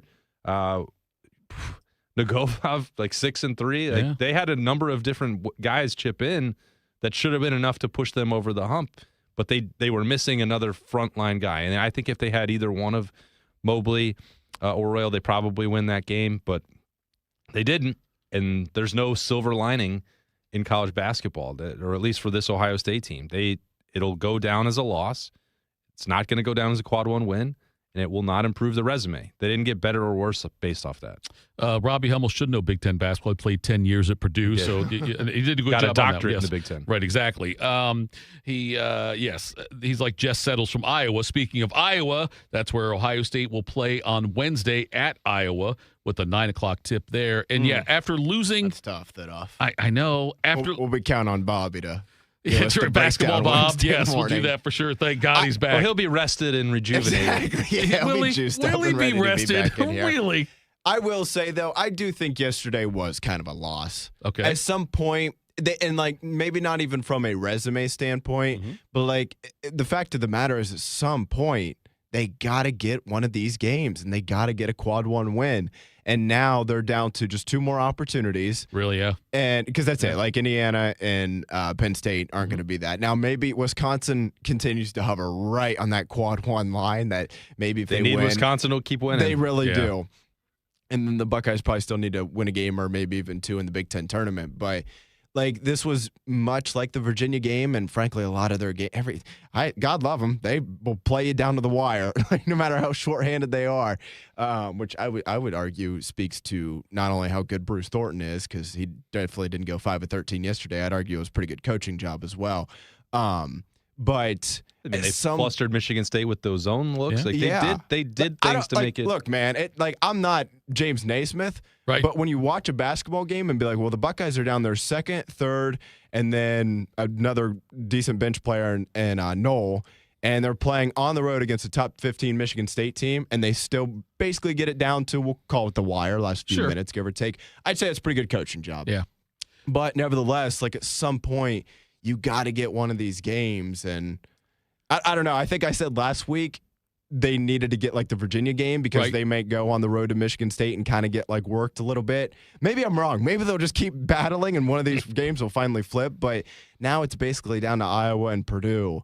And you're just running out of opportunities. They're more than capable of doing it. They just got to finish in the last 4 minutes of one of these games. Diebler would not blame injuries on the loss. I don't know. We work really hard and we prepare to handle adversity well. I thought our team handled it really well. We had some guys play a lot of minutes. Some guys play some minutes they're not used to playing, but there's no excuse. There were some great things we did, and, we put ourselves in position there. We lacked a little bit of execution. That's our focus. It's not fatigue. It's not injury. It's not things like that. Our focus is, the things that we could do a little bit better executing down the stretch or kind of in that middle to late part of the second half. Like, we got to own that. Also, while acknowledging, I think, the toughness we showed. And that's what we're taking from this, coming out of this game. Thornton played all 40 minutes. Chapman, who was just recently got back from injury and then was a bench player for quite a while there, he logged 32 minutes as well. So I like the fact that Diebler, he could blame injuries. He could say, you know what, if we have Devin out there, if we have Mobley out there, it's a much different game. But he didn't. Wouldn't be wrong to do that. No, he wouldn't be wrong at all. But I like the fact he didn't. Yeah, that shows you good leadership, accountability. I know, Tito, that you feel the same way. Jake Diebler has done the things that no matter how things go in the next 5 games or in the Big Ten tournament, expect him to be back for year 3. And Bodie made this point just a second ago. The way that they played, I thought that was a really well-coached game from Jake Diebler. Now, they did not win it. And you can just say, well, this is a thumbs up or thumbs down business. But for us to break it down, I think that I said this even a week ago. The Virginia loss, the way that they battled shorthanded is really impressive to me. And I don't know, not everyone has to feel that way. I certainly understand if there's people that are worn out and just devastated to the fact that Ohio State can't get into the NCAA tournament these last couple of years and they want new hope, they want a fresh start. I certainly understand that. I don't know that there's a right or wrong answer. I just feel like Jake Diebler clearly has the buy-in of the guys in that room. They are playing hard for him. He's having to, as you said, he could blame injuries, he could blame fatigue, and he's not doing any of that. I think that speaks to the character of the guy in charge, because we've also seen a lot of other coaches use their post-game press conference to take a different tact, or even just shuffle some guys to the locker room and eject them from their bench while the game's still going on. And that's not happening for this Ohio State team. And you can say that that's a silver lining or that it doesn't mean much, but I think it does to the people that are going to be making the decision here. And to watch them, like, that is not a team yesterday that threw up its hands and said, well, we don't have Mobley, we don't have Royal, we're shorthanded off the bench, forget it. There's no way we're going to win at Michigan State. That's not the way that they played. They had a chance to win it. To me, that's not nothing. Ohio State women, the 10th-ranked Buckeyes, knocked off USC, snapping a rare 2-game Big Ten Conference regular season losing streak for Kevin McGuff's squad. Jelani Cambridge had 33 points. She's good. She's pretty good. Yes, she is. Ohio State forced 25 turnovers. They were 23 for 28 from the free throw line. They had all 5 starters scored in double figures. And they seem like they are, and they've got a really tough stretch. I joked with McGuff, I think about week and a half ago or something when I had him on one of the shows about what an easy schedule they have down the stretch, which it's not. After playing Maryland and Minnesota both ranked, then USC. Now they've got number 4 Michigan at home coming up, and then they've got number 18 Michigan State before the Big Ten tournament. It's a tough road down the stretch for them, but it feels like they are pretty much locked into getting one of those top 4 seeds and getting a chance to host the first 2 rounds, which I love for this team. Yeah, and they could be dangerous because once the ball starts going in the bucket and Jelani's getting good looks, they can beat anybody. I mean, they have an explosive offense, created a bunch of turnovers, did that again against USC. They can be pretty fun to watch. They can be dangerous, so we'll see what happens for them in these next 2 weeks. And here's where I do my normal pitch that I do, and I don't get paid to say this. I wish I did. Well, I get paid to talk, I guess, but I don't get paid to say this specifically. But they've got the game coming up against Michigan at home, and that one, I believe, is on Wednesday. That game's on Peacock. But if you ever get a chance, it's a great value. Go out there and watch them play. McGuff, no matter who's on the roster, he presses damn near the entire game, and they get a lot of turnovers. They've got a deep team this year, and they are fun to watch. So I can't wait for that. Coming up next, USA. What do you play for? We're going to do it. Yes, we might just play Miracle Clips the entire segment. I'm not sure. We don't know what's going to happen. We could do that every day with Bodie. We could do that, Bodie. You're right. That, and also, what's the other movie with Nicholson that we always quote? Few Good Men. Few Good Men. There we go. We're a few good men here. How about that? Morning Juice next. You served behind the desk. You served in combat. You did 4 years and got out. You were drafted. You gave 20 years. You gave exactly what your country needed. And so did you. When you raised your hand and swore an oath to your country, when you put your name on the dotted line, you became part of only 1% of Americans who did the same. You are a veteran. You are a veteran. You are a veteran. Because no matter when, where, or how you served, you made a sacrifice for your country, and you deserve support. If you're struggling with life after service, don't wait. Reach out. Reach out to a loved one, to a fellow veteran, to VA. Find resources at va.gov/reach. Brought to you by the United States Department of Veterans Affairs and the Ad Council. Around the world, Children International and friends like you are giving children in poverty a chance to grow and thrive, to be healthy, to succeed in school, and achieve great things. How do we do it?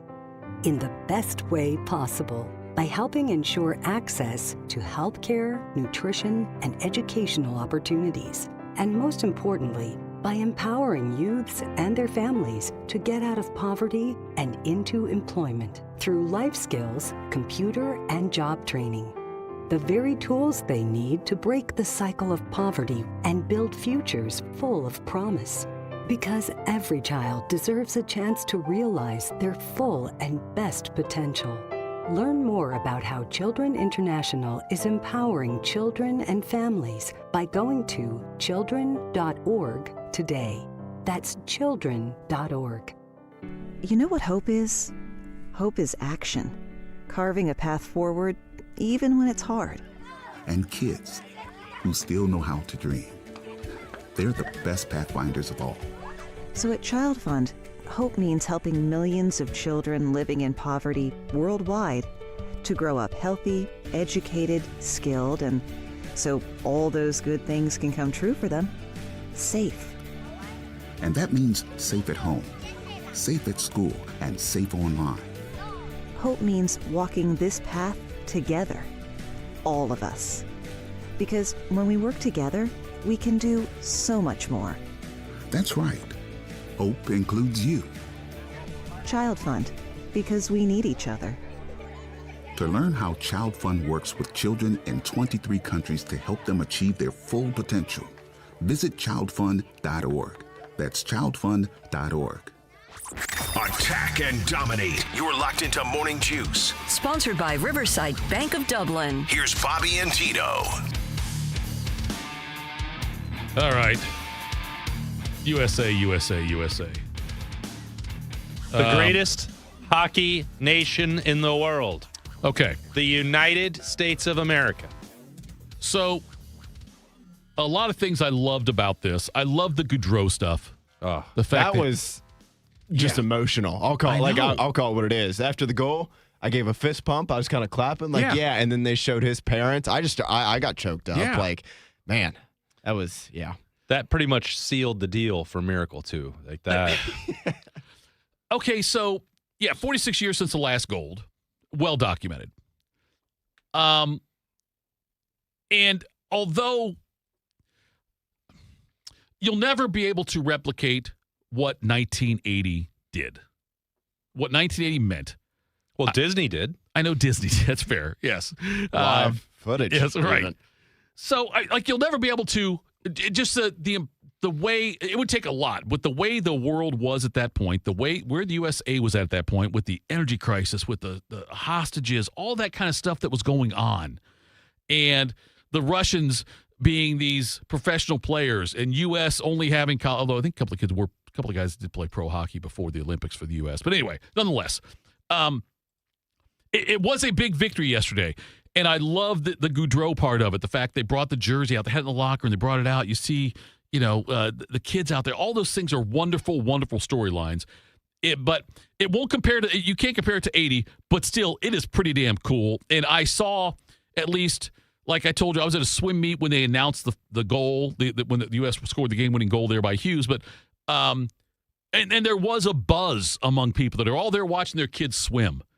And still, when they hear that, there's people kind of high-fiving each other. I saw some of my son's basketball tournament at USA hockey jersey, which was pretty cool, and things like that. Yeah. Those things were pretty neat. And in a time, somebody in the chat mentioned, like when we have a divided country, it's nice to have something we can all agree on. Yeah. Except Shark, who was probably rooting for Canada. But go ahead. That Canada sucks. And the U.S. is number one. Hey, we all agree on that. I think it was to narrow the focus. Like, we're all celebrating coast to coast. The U.S. winning this gold medal. It had been 46 years. How about just in Columbus? Because you have not just the very emotional, tie with the Gaudreau family there, Zach Werenski taking the jersey around, but Zach Werenski making the play to set up the goal, like just phenomenal extra effort. And I know when we've had Aaron Portzline on the last, I don't know, any shows that we've been doing recently, Tito, and I keep saying, like, well, is Zach Werenski putting himself on the Blue Jackets Mount Rushmore? Is he underrated as one of the most influential players in franchise history? He just added another piece to the legacy. Now, he was wearing a different sweater than a CBJ jersey, but in this community, Zach Werenski has become a fixture. And then taking that out to his relationship with Johnny and the Gaudreau family, bringing the kids down to the team photo after they win the gold medal and being on the ice, all of that is part of Columbus, which is a real hockey town and doesn't get enough credit for it, I think, across the NHL or certainly in Canada or in Toronto. But you can't deny it. Zach Werenski is a gold medalist. Columbus had a big part of that. And suck it, Canada. We'll get to the sound in just a minute, but I don't know if you picked up on it. I don't know if you did, Bodie. Your veterans worked with me. He took two shots at me right there. Okay. Because I said Gaudreau jersey, and I said USA jersey. He said sweater, and he did it on purpose because I know it's a sweater. I know it's what we call a sweater. He absolutely just took a veiled shot at me, and that's okay. I can take it. These shoulders are broad, but I want to make sure everyone picked up on it that Austin Ward can be petty. You got sound for us there, What Bodie? was the second one? You said I did it twice. You said sweater because you said sweater, and then you said sweater another time, and it's okay. Don't worry about it. It's the same thing twice. It was a bit overplayed, but that's fine. I'm not going to bring it up anymore. Go ahead, Bodie. Yeah, here's Austin Matthews after the game on winning this one for Johnny Hockey. He's had a big impact on a lot of guys in our room. A lot of guys grew up with him, played with him, spent a lot of time with him, and whether that's the NHL or World Championships, different settings like that. And we've had his jersey in our room last year at the Four Nations. We had his jersey in the room here at the Olympics. The wrong Austin. Yes. Just a subtle reminder that him, his brother, that they're kind of with us in spirit, and to be able to get it done like that, to win, to have his jersey out there and the team. And team photo, and have his kids come out and be with us. We're obviously, thinking of him, and we just felt like the impact that he's had on so many guys in our room was special, and he was with us here in spirit the whole tournament. Had the discussion with my son yesterday on the drive back from the basketball tournament, and it's one of those things where, and Artie remembered when Johnny Hockey died, but he didn't. I don't say he forgot about it, but he it was like I explained to him why it was so important. He was like, "Would he be on the hockey team if he?" I said, "Yes, he absolutely been a big part of this team if he were there." Like that's how That's how good he was, and what a loss it was, obviously, for the Jackets. Breaking news on that one. But, like, it is cool, though, that they haven't forgot about it. Yes. Haven't moved on from it. Right. And the way that the American hockey team talked about him afterwards, they put it in terms of he is forever part of it, and that jersey's going to, you hope that they keep that memory alive. He deserves that. You see how the family is still viewed as a key part of the fabric for U.S. hockey. They didn't have to be there on Sunday or throughout the tournament, and it's not easy to travel with kids who are 2 and 4, right? The way the Gaudreaus were like. So, I think that part is really special. It's unfortunate, obviously, that goes without saying, the circumstances that brought them to that point. But, all of his former teammates, whether that's in, Columbus or Calgary or U.S. hockey, they have not moved on from that. They never will. And how long that continues, that jersey hangs in there, you hope that you hope it's forever, because he deserves that. And it's very encouraging to see the way that they rally around that still a couple years removed from it. And just think about this. Zach Werenski is the first Blue Jacket to win an American hockey gold medal. You know what I mean? Like, it's 46 years, so obviously the Jackets were around back then, and other guys who played for the Jackets have won gold medals, I'm sure. But he's the first one to win it for an American team, though, and to have that. And you mentioned the Mount Rushmore thing. Yeah, it elevates him even more. And now he's a USA gold medal winning defenseman who is among the best, like a top 3 defenseman, if not top 2 in the game today. You got more sound for us there, Bode? Yeah, let's hear from the head coach after the game, Mike Sullivan, on, let's call it what it is, man. Best player was the guy in net, Connor Hellebuyck. Well, he was a hero tonight for our team, without a doubt.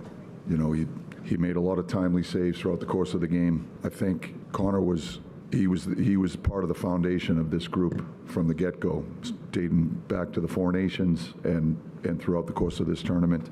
Just a high-stakes player in a high-stakes environment. I think that's when players build their legacy, and Connor certainly did that tonight.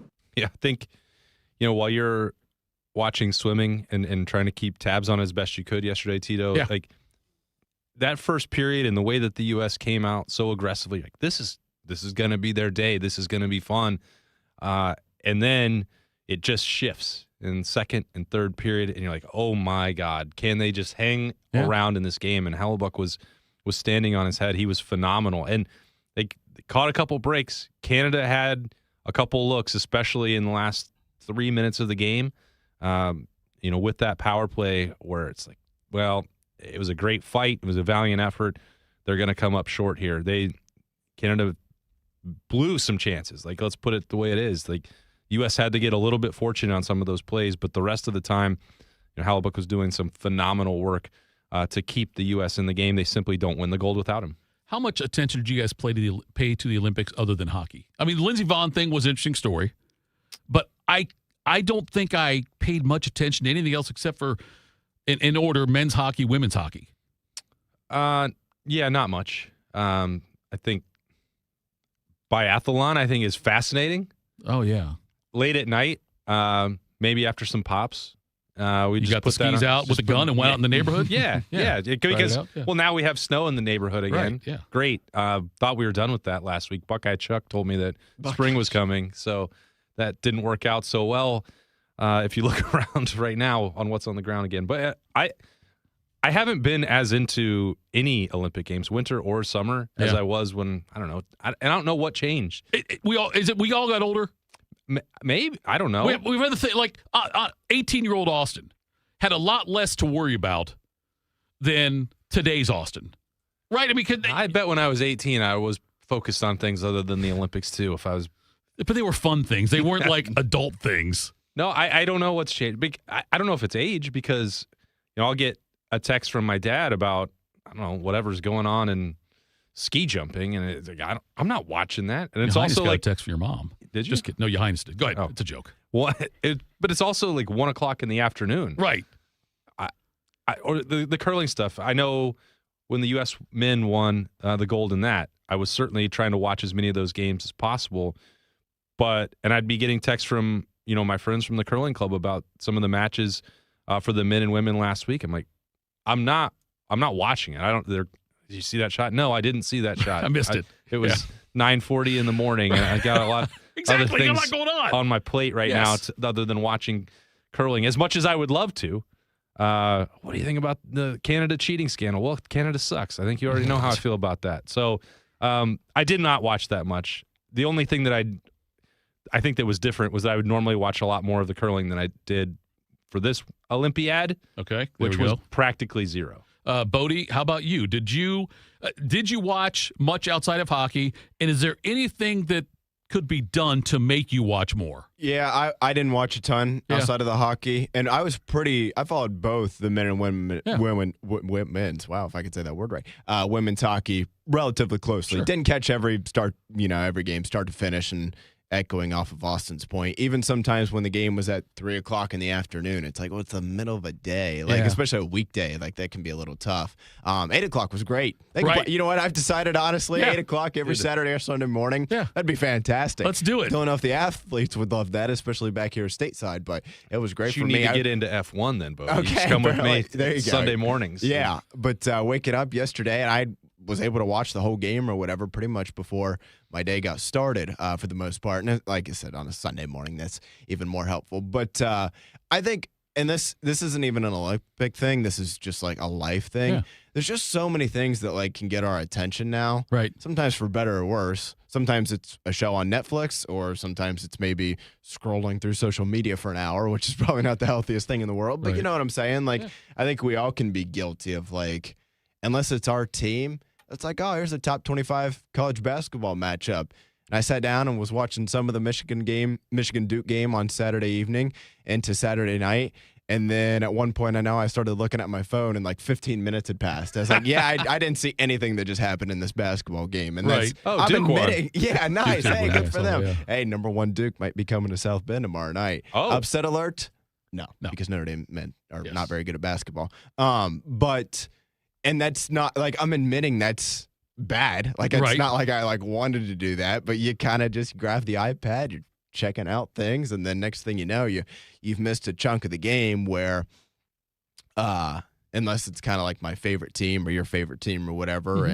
And I will say too, and I think a lot of people can probably relate to this to some sort of degree. Like, I'm not like the biggest like hockey fan in the world. I don't watch a ton of it, but I know what's going on. Right. There are some sports in the Olympics that I'm just like, I don't really know like how the scoring works here, especially some of like the ice skating and whatnot. I'm like, well, they all look awesome. I don't know. Like, I couldn't do any of that. And so it can be She didn't fall. Yeah, exactly. Like, shoot. How if many I went axles was out there, that? Was that 2 axles? I don't know. And so judging some of that stuff is kind of just I hate hard judging to tell. sports. I hate any sports involving. Now, I Yeah. get away It with might be boxing, good. even though it might be good that Bob was gone for the quad god. Yes, that's true. That's a good call by you. Yes. By the way, the Duke-Michigan game, I found out something about my wife that I didn't know. Uh-oh. Now, she is a diehard Ohio State fan. We got a hole in one of our walls down in the basement from when Ohio State lost to UCSB in the tournament. She hates Duke more than Michigan. She put it there? Oh, yeah. Oh, wow. Yeah, I know. She hates Duke more than Michigan. And that surprised me. Because I don't like, and I'm not saying like, definitely Just Duke basketball, but Michigan I think, football versus Duke basketball. I don't know which one she hates more. Okay. That's the part that was surprising me because I didn't want to dive into it honestly because it felt like a dark conversation I didn't want to get into with her about all things. So she hates. wanted Michigan to win on Saturday? Yeah, she didn't want Duke to win. Oh, okay. Okay, which She is wanted a little the different. asteroid. Yeah, she wanted the asteroid, or just like, if the lights went out, tie game, you both get losses, whatever. I don't know, but she wanted a different outcome than it got, which was surprising me. I had to try to explain that to my kid, who knows that like we grew up with we trained him and my kids like it's Ohio State, it's Ohio State, it's Ohio State. That's what it is. That's where it starts and ends. And Dad, I don't understand, why does Mom hate Duke more than Michigan? Well, son, no one knows. On Friday night, there's this guy called Christian Leitner. Right. And he said, Bobby Hurley. He said, why does anybody hate Duke? And then I brought up the Christian Leitner thing. I said, Artie, because obviously Artie's 9. He doesn't know that. But I say, Artie, Duke history is Christian Leitner? Zion Williamson. I said, there's a 30 for 30 literally called I hate Christian Leitner. He said, why do people hate him? I loved Christian Leitner. I'd say he's top 5 favorite. I appreciated Christian Leitner. Later in life, I appreciated the Fab Five. what they were able to accomplish. Like what the impact they had on college basketball, just on pop culture, the impact they had. Looking back, as much as I hated Michigan at the time, these arrogant at the time. Yeah, well, you Michigan, come around on Michigan. The Fab Five. No, the Fab. Don't do that. Don't cut that up and put it out. Tyler, don't do it either. I know you're looking at me, Tyler. Listen, what I'm saying is that I've come around on the Fab Five, and I can now have a greater appreciation for what they were able to do in the 2 short years that the 5 of them were together. Friday night, we asked Television's Jacob Reimer who he wanted to win. And he had zero hesitation. Combusted. 0.1 second. Yeah. Immediately, Michigan. Michigan to win. Yeah. We're like, whoa. Yeah. That's some strong. That one but up. at least he is a North Carolina fan. But come on, you can't want, as you're an Ohio State fan, you can't be wanting Michigan to win that game. We got to be careful about turning Reimer into Stephen A. Smith by having him on all the shows. I had him on Saturday. You guys had him on Friday in the Buckeye Show. Well, he was he's a producer on the boards. Yeah. Okay. All right. But we just got to make sure I think collectively as a group, it can be collusion. Okay. We have a meeting. He's getting too big? Yes. We'll let Fish call the meeting where we all get together except Reimer and just have a discussion about how much is too much Reimer. Is there a limit? I think there's got to be. Like I say, I don't want to burn him out. I don't want to have him. He was really upset on Saturday, though. Beamer and I got a text from him. It's like he was distraught that he was going to have to put Duke at number 1 in his rankings. Oh, yeah. I'm sure that's hard. Have to. Yeah. I see. Yeah, you can do whatever you want, man. Who Arizona beat Houston. Arizona beat Houston? At Houston, right. Yeah, there you go. Do you think Reimer does like a similar thing that Ohio State fans do with Michigan, where like they cross the M's out? Do you think Reimer, like in his house, crosses out D's? Not going to touch that one, Tito. Let's let that one. Let's just stick a pin in that. Seems like a good time to take a break because there was a lot of D's jokes we could have made there. If Bobby were here, we'd be off the air. Thanks so much. Okay, coming up next, we'll tell you what's got us juice. Morning juice. Hey folks, it's Berm here from 97.1 The Fans, Austin and Berm Show. Last week I was on the road visiting a recruit, and I saw one of my old fast food favorites on the side of the road, and I was hungry for lunch, and I thought to myself, this place used to just call my name, and I thought, hey, why not stop in and have some? I'm on maintenance right now with Awaken 180, and I'm allowed to eat it. So I pulled in, I ordered the usual. I sat there and unwrapped it in the restaurant, and I was so excited. And then halfway through it, I thought, why am I eating this? And it wasn't even in a guilty way. It was more confusion because it didn't taste like I remembered. It didn't hit like it used to. I wasn't craving it anymore, and I really wasn't excited about it. I just kind of stopped wanting it, and that's when it clicked. Awaken 180 didn't just help me drop 35 pounds. It changed how I look at food. I'm 3 weeks into maintenance, and I haven't put a pound of that 35 back on, and I finally understand what works for me. It's not about I can't. It's about not wanting it the same way anymore. I'm not craving the bad. Awaken180weightloss.com. It's truck season at Germain Toyota, and the deals are about as tough as the trucks. Get into a new 2026 Toyota Tundra with $299% financing for up to 72 months, plus $1,000 in Toyota Financial Services finance cash, or lease a 2026 Tacoma SR5 for just $289 a month for 39 months, 10,000 miles per year, and $36.99 due at signing. Power, reliability, and offers that work as hard as you do. Visit Germain Toyota on the corner of I-70 and Bryce Road, or check them out online at germaintoyota.net. People don't realize that glaucoma is one of the leading causes of blindness. Because there are often no early symptoms, nearly half of those with glaucoma may not even know they have it until vision loss has occurred. I was diagnosed with normal tension glaucoma in July of 2020. And what we found out at that point was I had already lost 40% of my sight. And you think it only affects people that are, 75 or older, retired, grandparents, and that's not the reality of it. I didn't think at all glaucoma was going to affect me because I didn't know of anyone that had glaucoma, no one in my family. When you have glaucoma, you can't get back that sight that you lost. And so early detection and treatment is vitally, vitally important. Don't miss life's most beautiful moments. Schedule an eye exam today. National Glaucoma Research, a Bright Focus Foundation program, offers free resources and tips for healthy vision. Learn how to protect your sight at stopglaucoma.org. Wounded Warrior Project helps post 9/11 veterans and their families realize what's possible. With support and resources that bring warriors together and empower them to become stronger, both inside and out. It's possible to begin healing. To get the help you need. To find peace. And as each warrior's needs evolve, so do we. Because these last 20 years are just the beginning. Learn more at woundedwarriorproject.org/possible. We built a brand new studio just for Bobby, and Tito has already ruined it just by being here. I'm pregnant. This is Morning Juice. All right, Morning Juice, final segment of the program. Thanks to all the juicers for tuning in.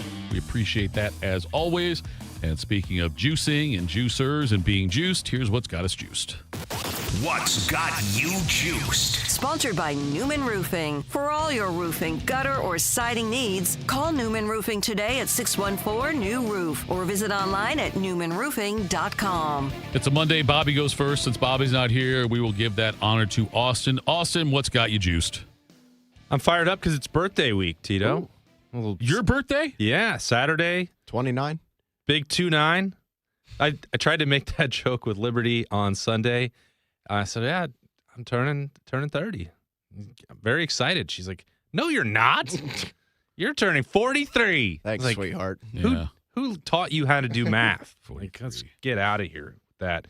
But fired up, big week.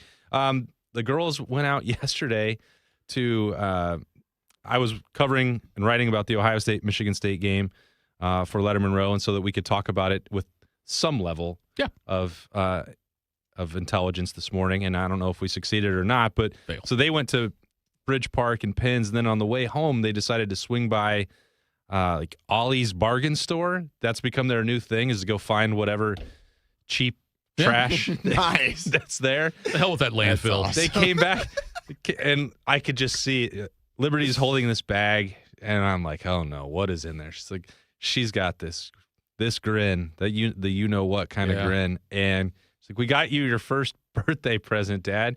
I'm like, okay, from Ollie's, great. I'm very excited, but she just can't wait. We're gonna give it to you right now. It's the cheapest clock you've ever seen, wall clock. Right. It's got Roman Reigns on it. WWE superstar, the OTC. Put your ones up. It's like, we found you with this clock. It's got Roman Reigns on it. And I'm like, this is amazing, sweetie. Thank you so much. I'm flipping it over. Allie's kind of looking at me. I'm like, $8. Okay. Like, we're going to put this in the basement.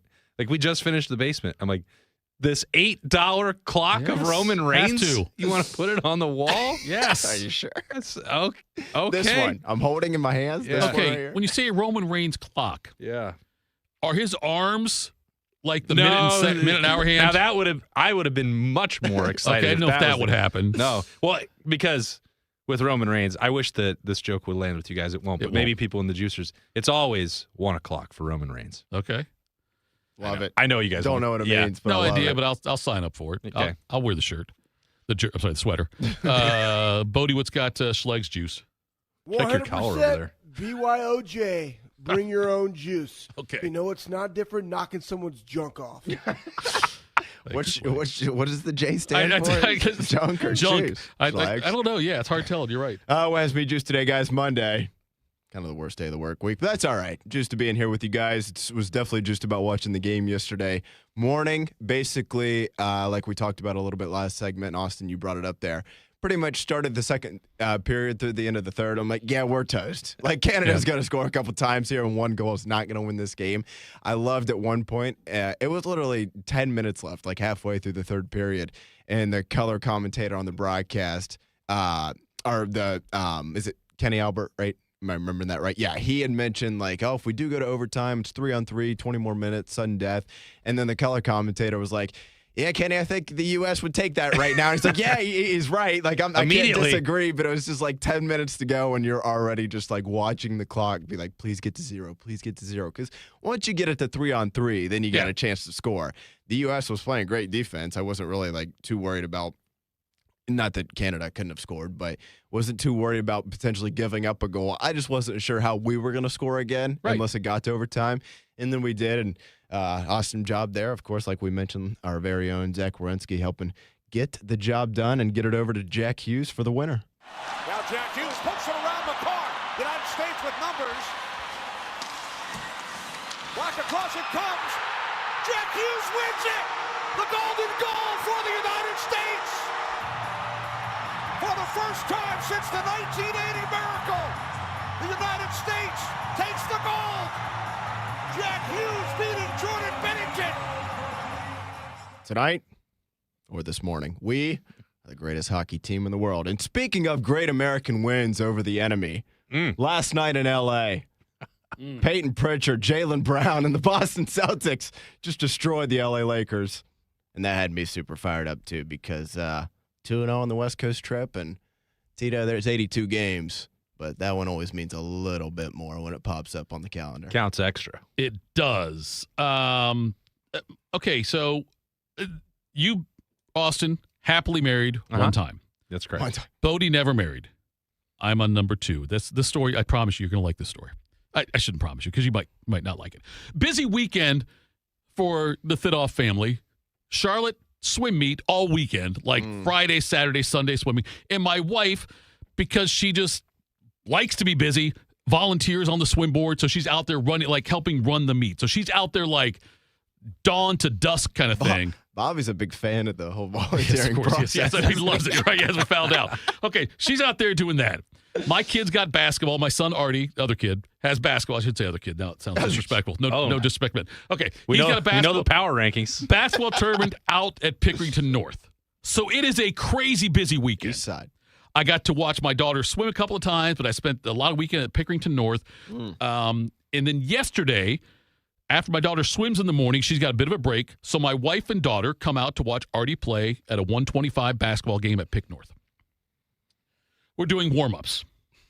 My wife is on the far end in the stands with Charlotte, and I'm there with the team and doing layup drills.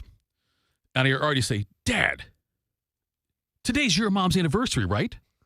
And I said, "Yeah, I guess you're right." Now, we've been around each other all weekend. Not one mention about, hey, it's our anniversary coming up. Not a damn word. Now, this is why I love my son. One of the many reasons. My son is good at that stuff. He bails me out all the time. There are so many people that I've met, like dads, kids, whatever, and I'll see them a second, third, fourth, fifth, sixth, seventh time and can't remember their names. I'll say, "Artie, who's this guy?" That's why, like Bobby I've talked about. Bobby calls people coach. I'm like, fella, dude, brother, So I was like, "Artie, hey, who's that? What's that kid's name? What's that last name? What's that dad's name?" And he'll always bail me out. And so he bailed me out again on this one. I walk over while the warm-ups are going on and the head coach is there. I walk over to the bleachers. I motion my wife to come out on the court. And she comes out. Now, it wasn't like, it's just a private moment. And I said, out on the court? Yeah, I know. I said, look. Got down on one knee. And I also did like the Sean McVay thing, like I was covering up my mouth so people couldn't read my lips. Like, hey, listen, I've given you all day. Okay, I've given you all day. And you haven't said a word to me about it. So I'm going to tell you, because you won't say it, happy anniversary, sweetheart. And she starts cackling. "Oh, my gosh, I can't believe I forgot. You remembered." I totally forgot. I said, "I know." I said, "Look, I tried to give you a shot. But now I finally am telling you." So that was the funniest thing. Well, I fessed up to it later on that I didn't know at the time. But we both totally forgot it was our anniversary yesterday. 12 years, mostly consecutive. Yeah, 12 years, I'd say, yeah. Surely consecutive. Right. And I should remember every year because it's February 22nd. It's 2/2/2. It should be easy for me to remember that. Yeah. Miracle on Ice. That's exactly that's the Miracle on Ice that day back in 80, 12 years ago. Miracle in the Pew is what that was. Miracle in Grandview where we got married. So Grandview. Yeah, it was a miracle in Grandview. Yes, Ruzio didn't say anything to me. I wish he would have. He should have probably said to me. But that was that. My son is so good at that. And I found another dad. We had a conversation, and he says he has the same thing. And it bothers my wife to no end that I don't remember people's names. She's like, "Oh, you just got to pay attention." I'm like, "Look, I've still got George Foster's 1977 stats with the Reds in my head. I know all the MVP winners in the National League in 1970 in order. Okay, I know too many of these other things. There's too important. Don't have any more space freed up on the hard drive. If that one dad whose name I'm supposed to know played for the Reds in 77, I would know his name. I can't help it. You just have to associate those people with Reds players. That's what I need to do. You're right. Yeah. Next time you need a Pete, you're like, "Oh, that's Pete Rose." Yeah. We call this guy Rosie. Right. Yeah. Right. Yeah, that's what I do. Right. Yeah. Like Michael Scott. Green means go ahead and shut up about it. But I got to be careful, though, because I would tell you, I remember that guy. That's Mr. Big Nose. Something like that. That's Mr. Jerk or whatever. I can't do that. But yeah, so it was our anniversary, 12 years. And She was probably scrambling to go get you a nice WWE wall clock. Yeah, I know. That's right. I was going to say the Roman Reigns thing. If I can find it with the arms on it, that's her gift right there. Nonetheless, so today is my day off from my regular work. All right. And kids in school. And we're both exhausted from the weekend. And instead of we had these grand plans. You know what? Kids are in school. We'll go out to lunch. Maybe go catch a movie or something and hang out. Ooh. I would bet movie we fall asleep on the couch watching something on Netflix because we're both just dead to the world. A little nap we're both time. exhausted. Yes. Monday nap sounds pretty good. I know. But I've got a doctor's appointment too coming up, and I'm always afraid of those. Just because I'm not. Today? I don't know if yeah, it's like right after I'm leaving here to go to the doctor's appointment. I know you guys probably look at me and think, what's Tito? Are you an Adonis? No. I actually, if you take off this vest with the messed up collar that I had on most of the day, there's a little bit of stuff in there that keeps me warm. Like warmer than most people that are in shape. Yes. Oh. Yeah. And so I'm going to go to the doctor's appointment, and he's going to say, you need to do less and less and less of this and more and more and more of this. And then I'll just do like the shampoo directions I have to read every day, rinse, repeat. You know, it'll be the same thing as it was the last doctor's appointment. So we'll see what happens. Well, then why are you worried about it? Because I'm worried about it because my wife's going to say, how did it go? And then she's going to say, no, seriously, what were your numbers? And I'm going to have to tell her my numbers because she knows the doctor also. I can't lie. The doctor... I think you have to say, you can't ask me that. That's what I tried. It's against HIPAA. It's against the law. I tried that with my first wife. Look how that turned out. You can't ask me that question. Me and my doctor. Me and the doctor. That's all it's between What there. if between now and a year from now, though, Tito, you said, you know what? How old are you, 54? I'll be 55 in April, yeah. Okay, 55? Yeah. It's going to be the best year of my life. It could very well. I say it every year. Physically, yes. health-wise, at least. Right. Other things, could be out of your control on that. But. I will tell you this, and I haven't gone to the dentist yet. I'm due for a dentist appointment. I didn't go for a year because can't trust Big Tooth. Well, I thought it was weird. They asked me to pull my pants down before the weird dentist there. Anyway, that happened to Adam King too. Adam does it voluntarily. That's the honest. Thanks everybody for tuning in.